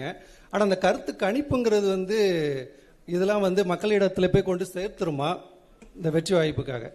கருத்து கணிப்புங்கிறது இல்ல. நீங்க ஒரு நல்ல ஒரு அறிவு சமூகத்துக்குள்ள வந்து இது ஒரு அவ்வளவு ஒன்றும் இது கடினமான ஒன்றும் இல்லை. இப்போ என்னை நீங்க எடுத்து பார்க்கணும். ஒரு பின்புலம் இல்லாத ஒரு எளிய மகன், சாதாரண மகன், ஒரு இக்கட்டான சூழலில் ஏற்கனவே அதிகாரத்தில் இருந்தவங்களை எதிர்த்து வந்தேன். 260 வழக்குகள் என் மேல இருக்குது. இப்போ வந்து இவ்வளவு இதுக்குள்ள போய் இந்தியாவை யார் ஆள்றது அப்படிங்கும்போது தம்பி அண்ணாமலை அவர் தலைமையில் ஐயா மோடி பிரதமர்னு ஒரு கூட்டணி அமைச்சுக்கிட்டாரு. ஐயா ஸ்டாலின் அவர்கள் இந்தியான்னு ஒரு கூட்டணி வச்சுக்கிட்டாங்க, அவங்க காங்கிரஸ் கட்சி. ஐயா எடப்பாடி, இப்போ நான் 4வது இடத்துல நிற்கிறேன். எனக்கு என்னுடைய பழைய சின்னத்தை எடுத்துட்டாங்க. பல முறை நான் கொண்டு போய் சேர்த்த சின்னத்தை கடைசியாக ஒலி வாங்கி இந்த மைக்குன்னு ஒரு சின்னத்தை கொடுத்தாங்க. அதை வச்சுக்கிட்டு நான் வந்து என் பிள்ளைகள் யாரும் வந்து தெரிந்த வேட்பாளர்கள் இல்லை, எல்லாம் புதுசு. 36 லட்சம் வாக்குகளை எனக்கு போட்டு ஒரு முழு இசைவு பெற்ற, அதாவது அங்கீகாரம் பெற்ற ஒரு கட்சியாக எனக்கு கொண்டு வந்து எனக்கு கொடுத்துருக்காங்க. ஒரு சின்னத்தை திருப்பி எந்த சின்னத்தை இழந்தனோ அதே சின்னத்தை திருப்பி எடுக்கிற அளவுக்கு கொண்டு வந்திருக்காங்கன்னா அப்ப என் மக்களுக்குள்ள ஒரு தேடல் இருக்கு. இந்தியாவை யாரை ஆள்றதுன்னு என்னை தேடின என் மக்கள் தமிழ்நாட்டை யாரை ஆள்றதுங்கிறதுல என்னை தேடாம இருக்க முடியாது. என் பெட்டி, என் சின்ன இதுவரைக்கும் 3வது பெட்டி 4வது பெட்டியில் இருந்திருக்கு. இப்போ அது முதல் பெட்டியில இருந்தே ஆகணும். ஏன்னா அது பதிவு செய்யப்பட்ட கட்சி இல்லை, அங்கீகரிக்கப்பட்ட கட்சி. அப்படிங்கும்போது உழவர் குடிமகனை மறந்துட்டு ஒப்பிட்டவரை உள்ளளவு நினைங்கிறான். உணவிட்டவனை ஒரு தடவை உயிரா நினை, அவனை ஒரு தடவை நன்றின்னு தொடு, அவனும் வாழ்வான் நீயும் வாழ்வாயின்னு கேட்டு அந்த அதுதானே இப்போ கொண்டு போய் சேர்க்கறது தான் எங்களுக்கு இருக்கிறது. எங்களுக்கு நீங்க தான் எங்களை கொண்டு போய் சேர்க்கணும். அது நீங்க செய்வீங்கன்னு நம்புறேன். அப்பா 2026 நாம் தமிழர் ஆட்சின்னு சொல்லி செயல்பாட்டு வரைவு கொடுத்திருக்கீங்க. இதை பார்த்து சிறப்பா இருந்தது, எனக்கு பிரம்மாண்டமா இருந்தது, மகிழ்ச்சி. 15 வருடமா நீங்க போராடிக்கிட்டு இருக்கீங்க மக்களுக்காக. இப்ப இன்கேஸ் மக்கள் உங்களை நம்பி உங்களை ஓட்டு போட்டு முதலமைச்சரா தேர்வானால் உங்களோட முதல் கையெழுத்து மக்களுக்கான திட்டங்களா என்ன இருக்கும்? இல்ல, ஒரே முதல் கையெழுத்து நான் முதலமைச்சராகிற கையெழுத்து தான். அது இல்லைன்னா பதவி செல்லாது. எனக்கு ஒரு 100 இது இருக்குது. உங்களுக்கு தெரியுமில்ல, உங்களுக்கு எல்லாத்தையும் சும்மா அது சொல்றத முதல் கையெழுத்து அப்படி ஒன்றும் இல்லை. அது எது அன்னைக்கு அந்த தேவையே இதுதான். நமக்கு உங்களுக்கு தெரியும் 100 கையெழுத்துல தான் இது சரி செய்ய முடியும். அதில் ஆக சிறந்ததா நான் நினைக்கிறது, இந்த நாட்டில் வந்து பசிச்சு கிடந்தவங்கிற முறையில் பசிங்கிற சொல்லு இல்லாமல் நான் ஒழிக்கணும்னு நினைக்கிறேன். அது வந்து இந்த நாட்டில் பல கோடிக்கணக்கான பிள்ளைகள் பசியோடு உறங்க போகிறாங்கிறத படிக்கும்போது அவ்வளவு வலி இருக்கு. நான் இங்க இருந்து என் வீட்டுக்கு தினம் போகும்போது நிறுத்தங்கள்ல இந்த குழந்தை இப்படி தோல்ல போட்டுக்கிட்டு அந்த மயங்கே கிடக்குது. அது என்ன கொடுப்பாங்கன்னு தெரியல. சின்ன பிள்ளைங்க, வயசானவங்க எங்கிருந்து இறக்கி விட்டாங்கன்னு தெரியல. நிறுத்தினோன்னு அந்த கையை கூட்டமாக வந்து ஏந்தும் போது ஒரு வழி வரும் பாருங்க, நடா அப்படின்னு. நம்ம பெண்கள் இல்லை, இல்லை வட இந்திய பெண்கள் தான். இப்போ அதில் ஒன்று தோணும், நீ பிச்சை எடுக்கிற வேலை கூட நமக்கு கிடைக்காத ஒருக்கு, அதையும் அவன் எடுத்துக்கிட்டான்னு தோணும். ஆனாலும் இந்த நிலைமையில் இன்னும் இருக்குது. பிச்சைக்காரன் சுவிப்பு மிஷின் எடுக்கிற பிச்சை போட்டு காட்டுவேன், நான் வத்திருக்கேன் அந்த காட்சியை. அது பிச்சைக்காரன் சுவிப்பு மிஷின் பிச்சை எடுக்கிறத வளர்ச்சின்னு காட்டுது. நான் பிச்சைக்காரனே இல்லாத ஒரு நாட்டை படைக்கிறது தான் வளர்ச்சின்னு நினைக்கிறேன். அப்போ ரெண்டு இந்த முரண்படுது. என்னுடைய பிள்ளைகளுக்கு வந்து கல்வி ஒரு சுமையாக இருக்கக்கூடாது, அது ஒரு கனவாக போயிடக்கூடாது. நீ என்ன கல்வி நினைக்கிறியோ, மருத்துவமாக படி, நீ பொறியாளராக படி, அது எந்த வாய்ப்பையும் அரசு செய்யும். ஏன்னா நான் சொல்றேன், ஒட்டுமொத்த நாட்டு பிள்ளைகளும் என் நாட்டின் செல்வங்கள்னு அதை தூக்கி கொண்டு போகணும். அதுக்கப்புறம் மருத்துவம் வந்து உயிர்காக்கும் மருத்துவம் எல்லாருக்கும் சரியாக சமமாக தரமாக இருக்கணும்னு நான் நினைக்கிறேன். எனக்கு தெரிஞ்சு கம்யூனிஸ்ட் கட்சி எங்கள் ஐயா தாப்பாண்டியன் நல்லகண்ணன் தவிர அரசியல் தலைவர்களில் யாரும் அரசு மருத்துவமனையில் படுத்ததா எனக்கு தெரியல. உங்களுக்கு புரியுதுன்னு நினைக்கிறேன். அப்போ அந்த மாதிரி ஒரு நல்ல ஆட்சியை கொடுக்கணும்னு நினைக்கிறேன். அப்போ ஊழல் லஞ்சத்தை விட்டு உண்மை நேர்மையான நிர்வாகம் அது கொண்டு வரணும்னு நினைக்கிறேன். இப்போ எனக்கு உங்ககிட்ட சொல்கிறதுக்கு என்ன, என் தலைவனுக்கு ஒரு கனவு இருந்தது, 200 ஆண்டுகளுக்கு பிறகு என் இனம் எப்படி வாழணும்ன்ட்டு. அந்த கனவு எங்களுக்கு கையளிக்கப்பட்டிருக்குது, எனக்கு கடத்தப்பட்டிருக்குன்னு வச்சுக்கிறீங்களேன். இப்போ அதை எப்படியாவது அவர் கனவை அந்த நிலையில் எந்த ஒரு இடத்துல நிறைவேற்றி காட்டிடணும்னு நினைக்கிறேன். ஒரு தடவை என் ஆட்சியில் நீங்கள் வாழ்ந்து பாருங்களேன், என்னடா இவ்வளவு வேலை செஞ்சிருக்க முடியுமான்னு தோணும். இவ்வளவு பண்ணியிருக்க முடியுங்களா? இந்த தண்ணீரை எப்படி சேமிக்கிறேன், சாலை எப்படி போட்டு பராமரிக்கிறேன், இந்த கழிவுநீர் மழை நீரை எப்படி எடுத்துக்கிட்டு போகிறேன். ஒரு தடவை வாய்ப்பு கொடுத்தா தானே தெரியும். நான் சொல்லிக்கிட்டே இருக்கேன், நான் நல்லா விளையாடுவேன்ப்பா, நல்லா ஒரு தடவை இறக்கி விடுங்க விளையாடாங்கிறேன். அதனால முதல் நீங்க சொல்ற கையெழுத்து உண்மையிலேயே நாட்டுக்கு மக்களுக்கும் எது முதன்மையானது அவசியமானதுன்னு பார்த்து போடுவேன், முதல் திட்டத்தில் போடுவேன். அப்பா 2500 வருஷமா புத்தர் காலத்துல இருந்து சாதி ஆதிக்கம் தலைவிரிச்சு ஆடுது. 2500 காலமா புத்தர் காலத்துல இருந்து சாதி ஆதிக்க தலைவிரிச்சு ஆடுது. இப்ப 2026 இருக்கிறோம். இங்க இருக்கிற திராவிட கட்சிகள் யாரும் சாதி ஒழிக்க முன்னு வர மாட்டாங்க. சாதி பிரச்சனை நடந்தாலும் தக்க தண்டனை கொடுக்க மாட்டாங்க. 2026 நாம் தமிழர் கட்சி அரசு வந்தா சாதி ஆதிக்கின் பேரில் நடக்கிற வன்கொடுமைகளுக்கு எந்த மாதிரி தண்டனை கொடுப்பீங்க? அப்புறம் 12 லட்சம் ஏக்கர் பஞ்சம நிலம் முழுக்க பட்டியல மக்கள் போற நிலத்தை எவ்வளவு சீக்கிரம் மீட்டு எடுத்து கொடுப்பீங்க? 142 கோடி மக்களோட தலையெழுத்த மாத்தின பாபா சாஹேப் அம்பேத்கரோட சிலை கூண்டுக்குள்ள நிக்குது, எவ்வளவு சீக்கிரம் வெளியெடுப்பீங்க? அதெல்லாம் எடுத்துருவோம், நீ எடுத்துருவோம். இவரு நீ அப்ப நம்ம புரட்சியாளர் சிலை மட்டும் இல்ல, நம்ம தாத்தா முத்துராமலிங்க, தாத்தா காமராஜ் எல்லாரும் சிலையும் தான் இருக்கு. வந்தயம் போனவன் சிலையெல்லாம் திறந்துருக்கு. நம்ம சிலையெல்லாம் நாட்டு விடுதலைக்கு ஜெயிலுக்கு போனாங்க, விடுதலை பெற்ற பிறகு சிறையில் தான் இருக்காங்க. அதெல்லாம் உடைச்சிடறோம், கண்காணிப்பு கறி வச்சிடறோம், தொட்டா தூக்கிடுறோம். நீ ஒன்றும் கவலைப்படாத, ஒழிச்சிடறோம். பஞ்சமி நிலத்தை மீட்கணும். அதுக்கு பல தடவை அண்ணன் போராடி இருக்கேன். இப்போ இந்த தடவை அறிவிப்பேன், சொல்லுவேன்.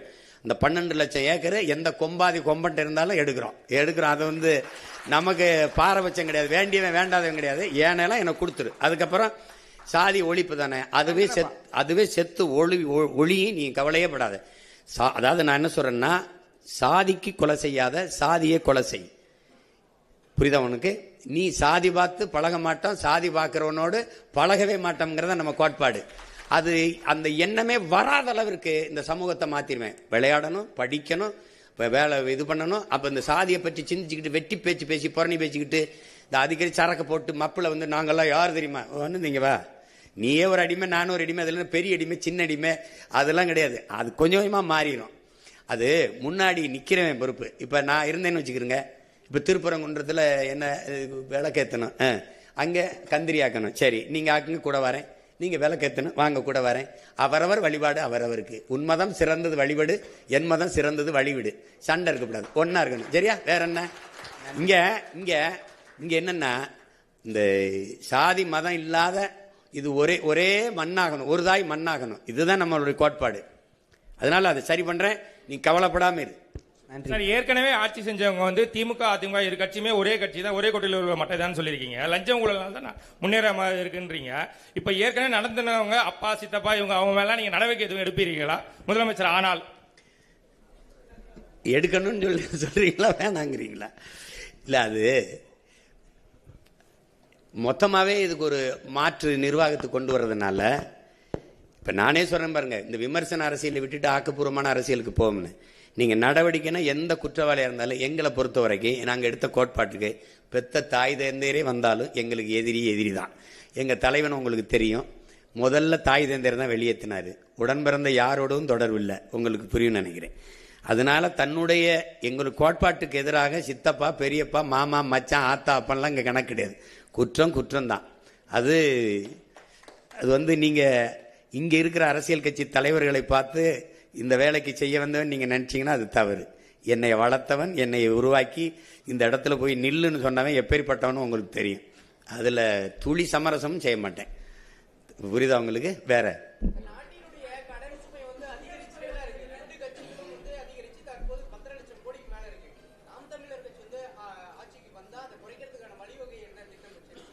சிரிக்காத அண்ணன் சொல்கிறேன். கடன் வாங்கினவன் யாருன்னு கேட்பேன் அவங்ககிட்ட.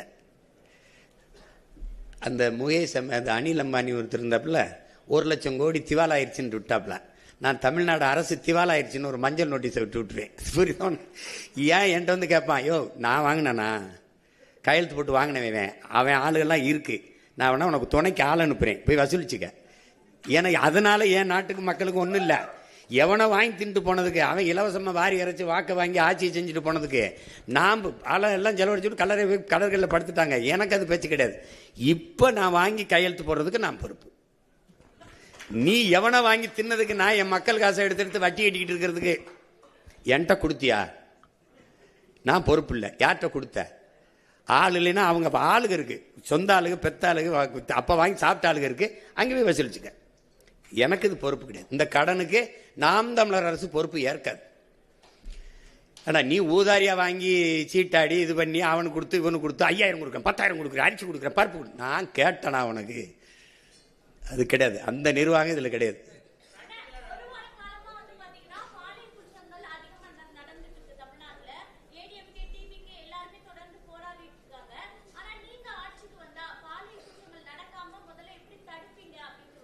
நடக்காது.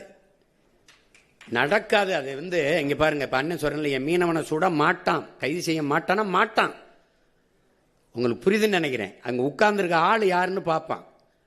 நீங்க என் பிள்ளைய தொட்டுட்டேன்னு வச்சுக்க, கொன்னுட்டேன்னு வச்சுக்க, எந்த கொம்பாதிகமாக இருந்தாலும் தூக்கிட்டு வந்து இந்த பிள்ளைய அடக்கம் பண்றதுக்குள்ள அவனை கொன்னு புதைச்சிட்டு தான் அடக்கம் பண்ணுவேன். நிக்க வச்சு சொல்லி சுடுவேன். அவங்க பெற்றோர்கள் சொல்லுவேன், இப்படி ஒரு பிள்ளைய பெற்றதுக்கு நீ அழாத, நீ அவமானப்படாத, இவனை வந்து இந்த மாதிரி பிள்ளை பெற்றுக்கு தலை உணியணும் அப்படின்னு சொல்லிடுவேன். இவன் வந்து துயர் இந்த நாட்டுக்கு இழுக்கு. இவன் யாவது 2 பேரை போட்டேன்னு வச்சுக்க, தொற்றுவான்னு நினைக்கிறியா? பொம்பளை பிள்ளைய தான் தலை உணிஞ்சு போகணும்னு நினைக்கிறியா? வர்றவன்லாம் தலை உணிஞ்சு போவான். ஐயா யாரையும் கேலி பண்ணிடாதையா, தொலைச்சு பெறுவான். அவன் அந்த பயம் இருக்கணும்ல. என் தலைவன் எனக்கு கற்பிச்சது மரணம் ஒன்றுக்கு தான் இந்த மானுட சமூகம் பயப்படும்னு. அரபு நாடுகளில் ஏன் இந்த பாலியல் குற்றங்கள் குறைவா இருக்கு? என கடும் சட்டம், பொது வெளியில தூக்கல போட்டுருவான்.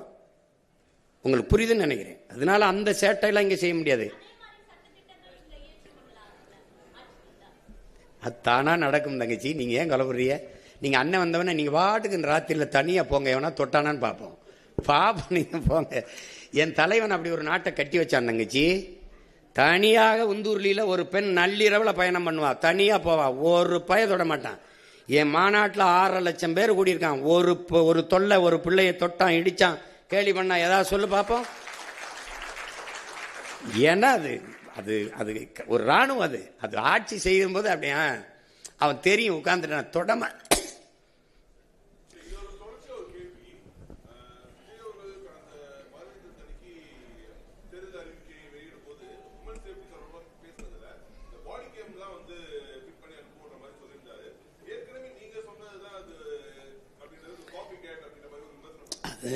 இது சில இதை நம்ம சொல்றதே திருப்பி சொல்லக்கூடாதுன்னு. இப்போ நான் வந்து நெய்தல் படைன்னு சொன்னேன், சிரிச்சாங்க. ஐயா பினராயி விஜயன் அதை செயல்படுத்திட்டாப்ல. இப்போ சில இது நான் சொல்றது செயல்படுத்துறாங்க.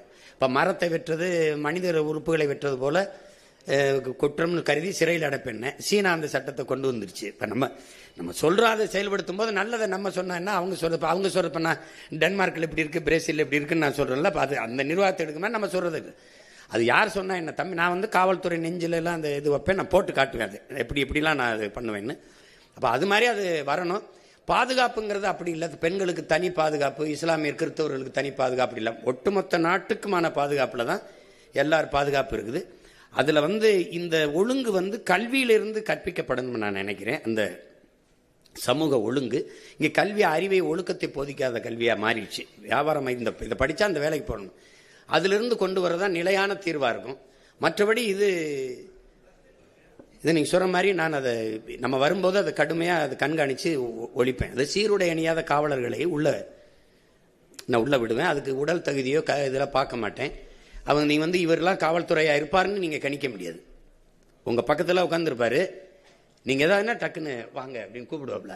நீங்கள் வாங்கங்க அப்படின்னு அங்கே சுற்றி 50 பேர் வந்துடுவான், உட்காருங்க வண்டியில் நின்றுவான். அப்புறமா தான் தெரியும் அவன் காவல்துறை காவலராக இருக்கான்னு. இந்த மாதிரி இந்த காவலருக்கான எந்த அடையாளம் இல்லாமல் மக்களுக்குள்ள பொது தலங்களில், வணிக நிறுவனங்கள், திரையரங்குகள், அந்த மாதிரி எல்லா இடங்களையும் உழவு விட்டுருப்பேன். அவன் யாருன்னே உங்களுக்கு தெரியாது.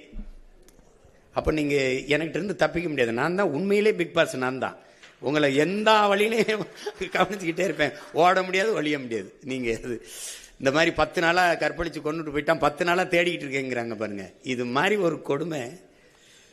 கடந்த தேர்தல்கள் இருந்து இப்ப உங்களுக்கு 8% வாக்கு இருக்குது. 8.5 இதுல இருந்து உங்களுக்கு படிப்பு என்ன, எந்த பிரிவு மக்களிடையே உங்களுக்கு ஆதரவு வலுவா இருக்கு, எது உங்களுக்கு சவாலா இருக்கு, அதை நீங்க பெருக வைக்கிறதுக்கு என்ன திட்டம் வச்சிருக்கீங்க?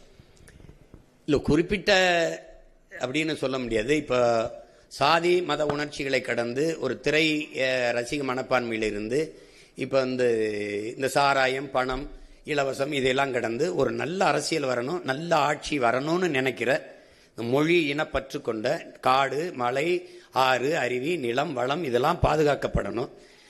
இப்போ நம்ம ஐம்பெரும் ஆற்றலுங்கிறோம், அவங்க பஞ்சபூதம்ங்கிறாங்க, ஐம்பூதம்ங்கிறோம். இந்த கடல், இந்த ஆகாயம், இந்த காற்று, இந்த மலை, இந்த நீர், மரம் இதெல்லாம் இல்லாத இந்த உயிரினங்கள் இல்லைன்னு ஒரு புரிதல் இருக்கிற ஒரு அறிவு சமூகம் அது என்னை ரொம்ப தேடும். அப்போ அந்த மாதிரிங்கிறத நீ கற்றவர்கள் தான் மற்றவர்களுக்கு வழிகாட்டணும். அப்படி இருக்கும்போது ஒரு கற்றறிந்த சமூகம் பெருத்து வருகிற இந்த சூழலில் நான் சொல்றது அவங்கக்கிட்ட காசை வச்சு அரசியல் செய்கிறாங்க, நான் கருத்தை வச்சு அரசியல் செய்கிறேன். அவங்க நாணயத்தை வச்சு செய்கிறாங்க, நான் நயத்தை வச்சு செய்கிறேன். அவங்க பணத்தை வச்சு செய்கிறாங்க, நான் என்னுடைய இனத்தை முன்னிறுத்தி அரசியல் செய்கிறேன். இது ரெண்டுக்கும் நிறைய மாறுபாடு இருக்குது. இப்போ எனக்கு பதவியா மக்களுக்கான உதவியானா உதவி தான், எனக்கு பணமா இனமானா இனம்தான். மக்களை வைத்து பிழைக்க வந்தேன்னா, மக்களுக்காக உழைக்க வந்தேன்னா நான் மக்களுக்காக உழைக்க வந்தேன். அப்போ இந்த இதை நான் தொடர்ந்து நிரூபிக்கும் போது நீங்கள் பாருங்கள், விழுக்காட்டு அடிப்படையில் வளர்ந்தே போய்கொண்டிருக்கேன்.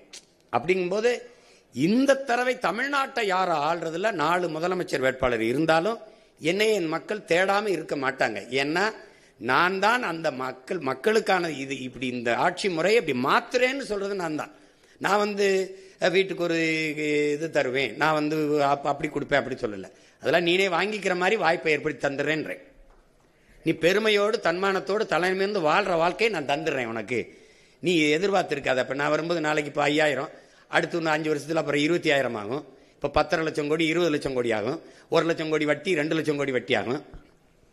இப்போ என் தம்பி அறிவிச்சிருக்கிற அந்த இலவச அறிவிப்புகள் இருக்கு, அதுக்கே மாதம் 1 லட்சம் கோடி தேவைப்படுது. தாலிக்கு தங்கம், பிறந்தவண்ண வரவேற்பு, அப்புறம் 6 ஏரிகாட்டு ஊரில், அப்புறம் இலவச பேருந்து. உங்களுக்கு புரியுதுன்னு நினைக்கிறேன். அதை புள்ளி வரம் போட்டிங்கன்னா 1 லட்சம் கோடி மாதம் தேவைப்படுது. எங்கிருந்து எடுப்பீங்க?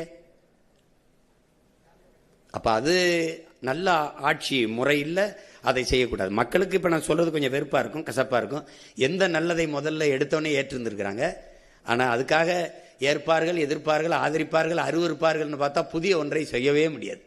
அப்போ அது நான் மக்களின் கருத்துக்கானவன் இல்லை, முழுக்க மக்களின் நலனுக்கானவன். அதனால நான் அதை தான் முன்னெடுக்க முடியும். உலகத்தில் மாறுதலை செஞ்ச எல்லாரும் மனச்சான்று வழி நடத்தியபடி நடந்தவன் தாங்கிறான். என் மனச்சான்று என்ன சொல்லுதோ அதை தான் நான் செய்ய முடியும். நான் சொன்ன 2 முனை தான். அவங்க 3 பேரும் ஒரே தளத்தில் இருக்காங்க, நான் எதிர்த்தளத்தில் இருக்கேன். அப்படின்னா அந்த ஒரே தளம் தானே. அவர் 2000, 2500, நான் இதெல்லாம் கிடையாது. நீனே ஆயிரக்கணக்கான ரூபாயை ஈட்டிக்கொள்ற மாதிரி உனக்கு வேலை வாய்ப்பு, வருவாய் பெருக்கும், பொருளாதார மேம்பாட்டை தந்துடுறேன். அவன் வாழ்விடத்திலே தந்துடுறேன்றேன். அப்ப நான் தானே வேற இடத்துல இருக்கேன். அவங்க ஆங்கிலமும் கொள்கை மொழிங்கிறாங்க. அடுத்தவன் மொழி எனக்கு கொள்கையா இருக்க முடியாதுல்ல. அது என்னுடைய தன்மான இழப்பா நான் கருதுறேன். அதனால நான் என்ன சொல்றேன்னா, என் கொள்கை மொழியில வேறுபடுறேன். அப்ப அதுல மாறணும்ல. அவங்க ஊழல் லஞ்சத்தை ஒழிப்பும்னே சொல்லல. ஏன் சாராய கடையவே மூடுவேன்? என் தம்பி பாட்டிலுக்கு 10 ரூபான்னு பாடுறாரே ஒழிய நான் வந்தா மூடுவேன்னு சொல்லலையே. இப்ப சாராய கடையை வச்சுக்கிட்டு, போதையை வச்சுக்கிட்டு, பெண்கள் பாதுகாப்பு என்பதும், சட்டம் ஒழுங்கு என்பதும், கொலை கொள்ளையை வன்முறையை தடுப்பேன் என்பதும் வெற்றி பேச்சாயிரும். சும்மா ஒரு என்ன சொல்றது, அது கேலிய வேடிக்கை ஆயிரும். அது சாத்தியப்படுத்த முடியாது.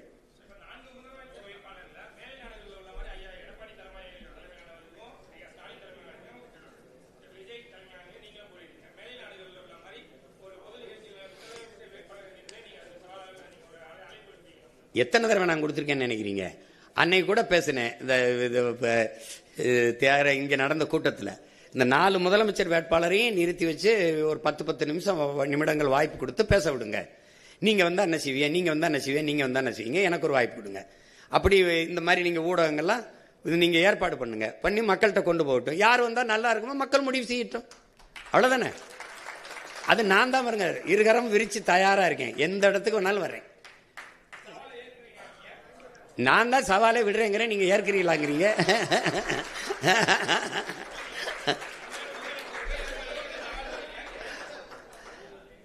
நான் தான் தயாரா இருக்கின்ற, நான் தான் பல தடவை கூப்பிடுறேன். ட்ரம்ப் ஹிலாரி மாதிரி, பைடன் ட்ரம்ப் மாதிரி எங்களுக்கு வாதம் வைங்க, 4 முதலமைச்சரை நிறுத்துங்க. முதல்ல நான் வர்றேன்னு சொல்லுங்க, 3 பேரையும் வர சொல்லுங்க முதல்ல.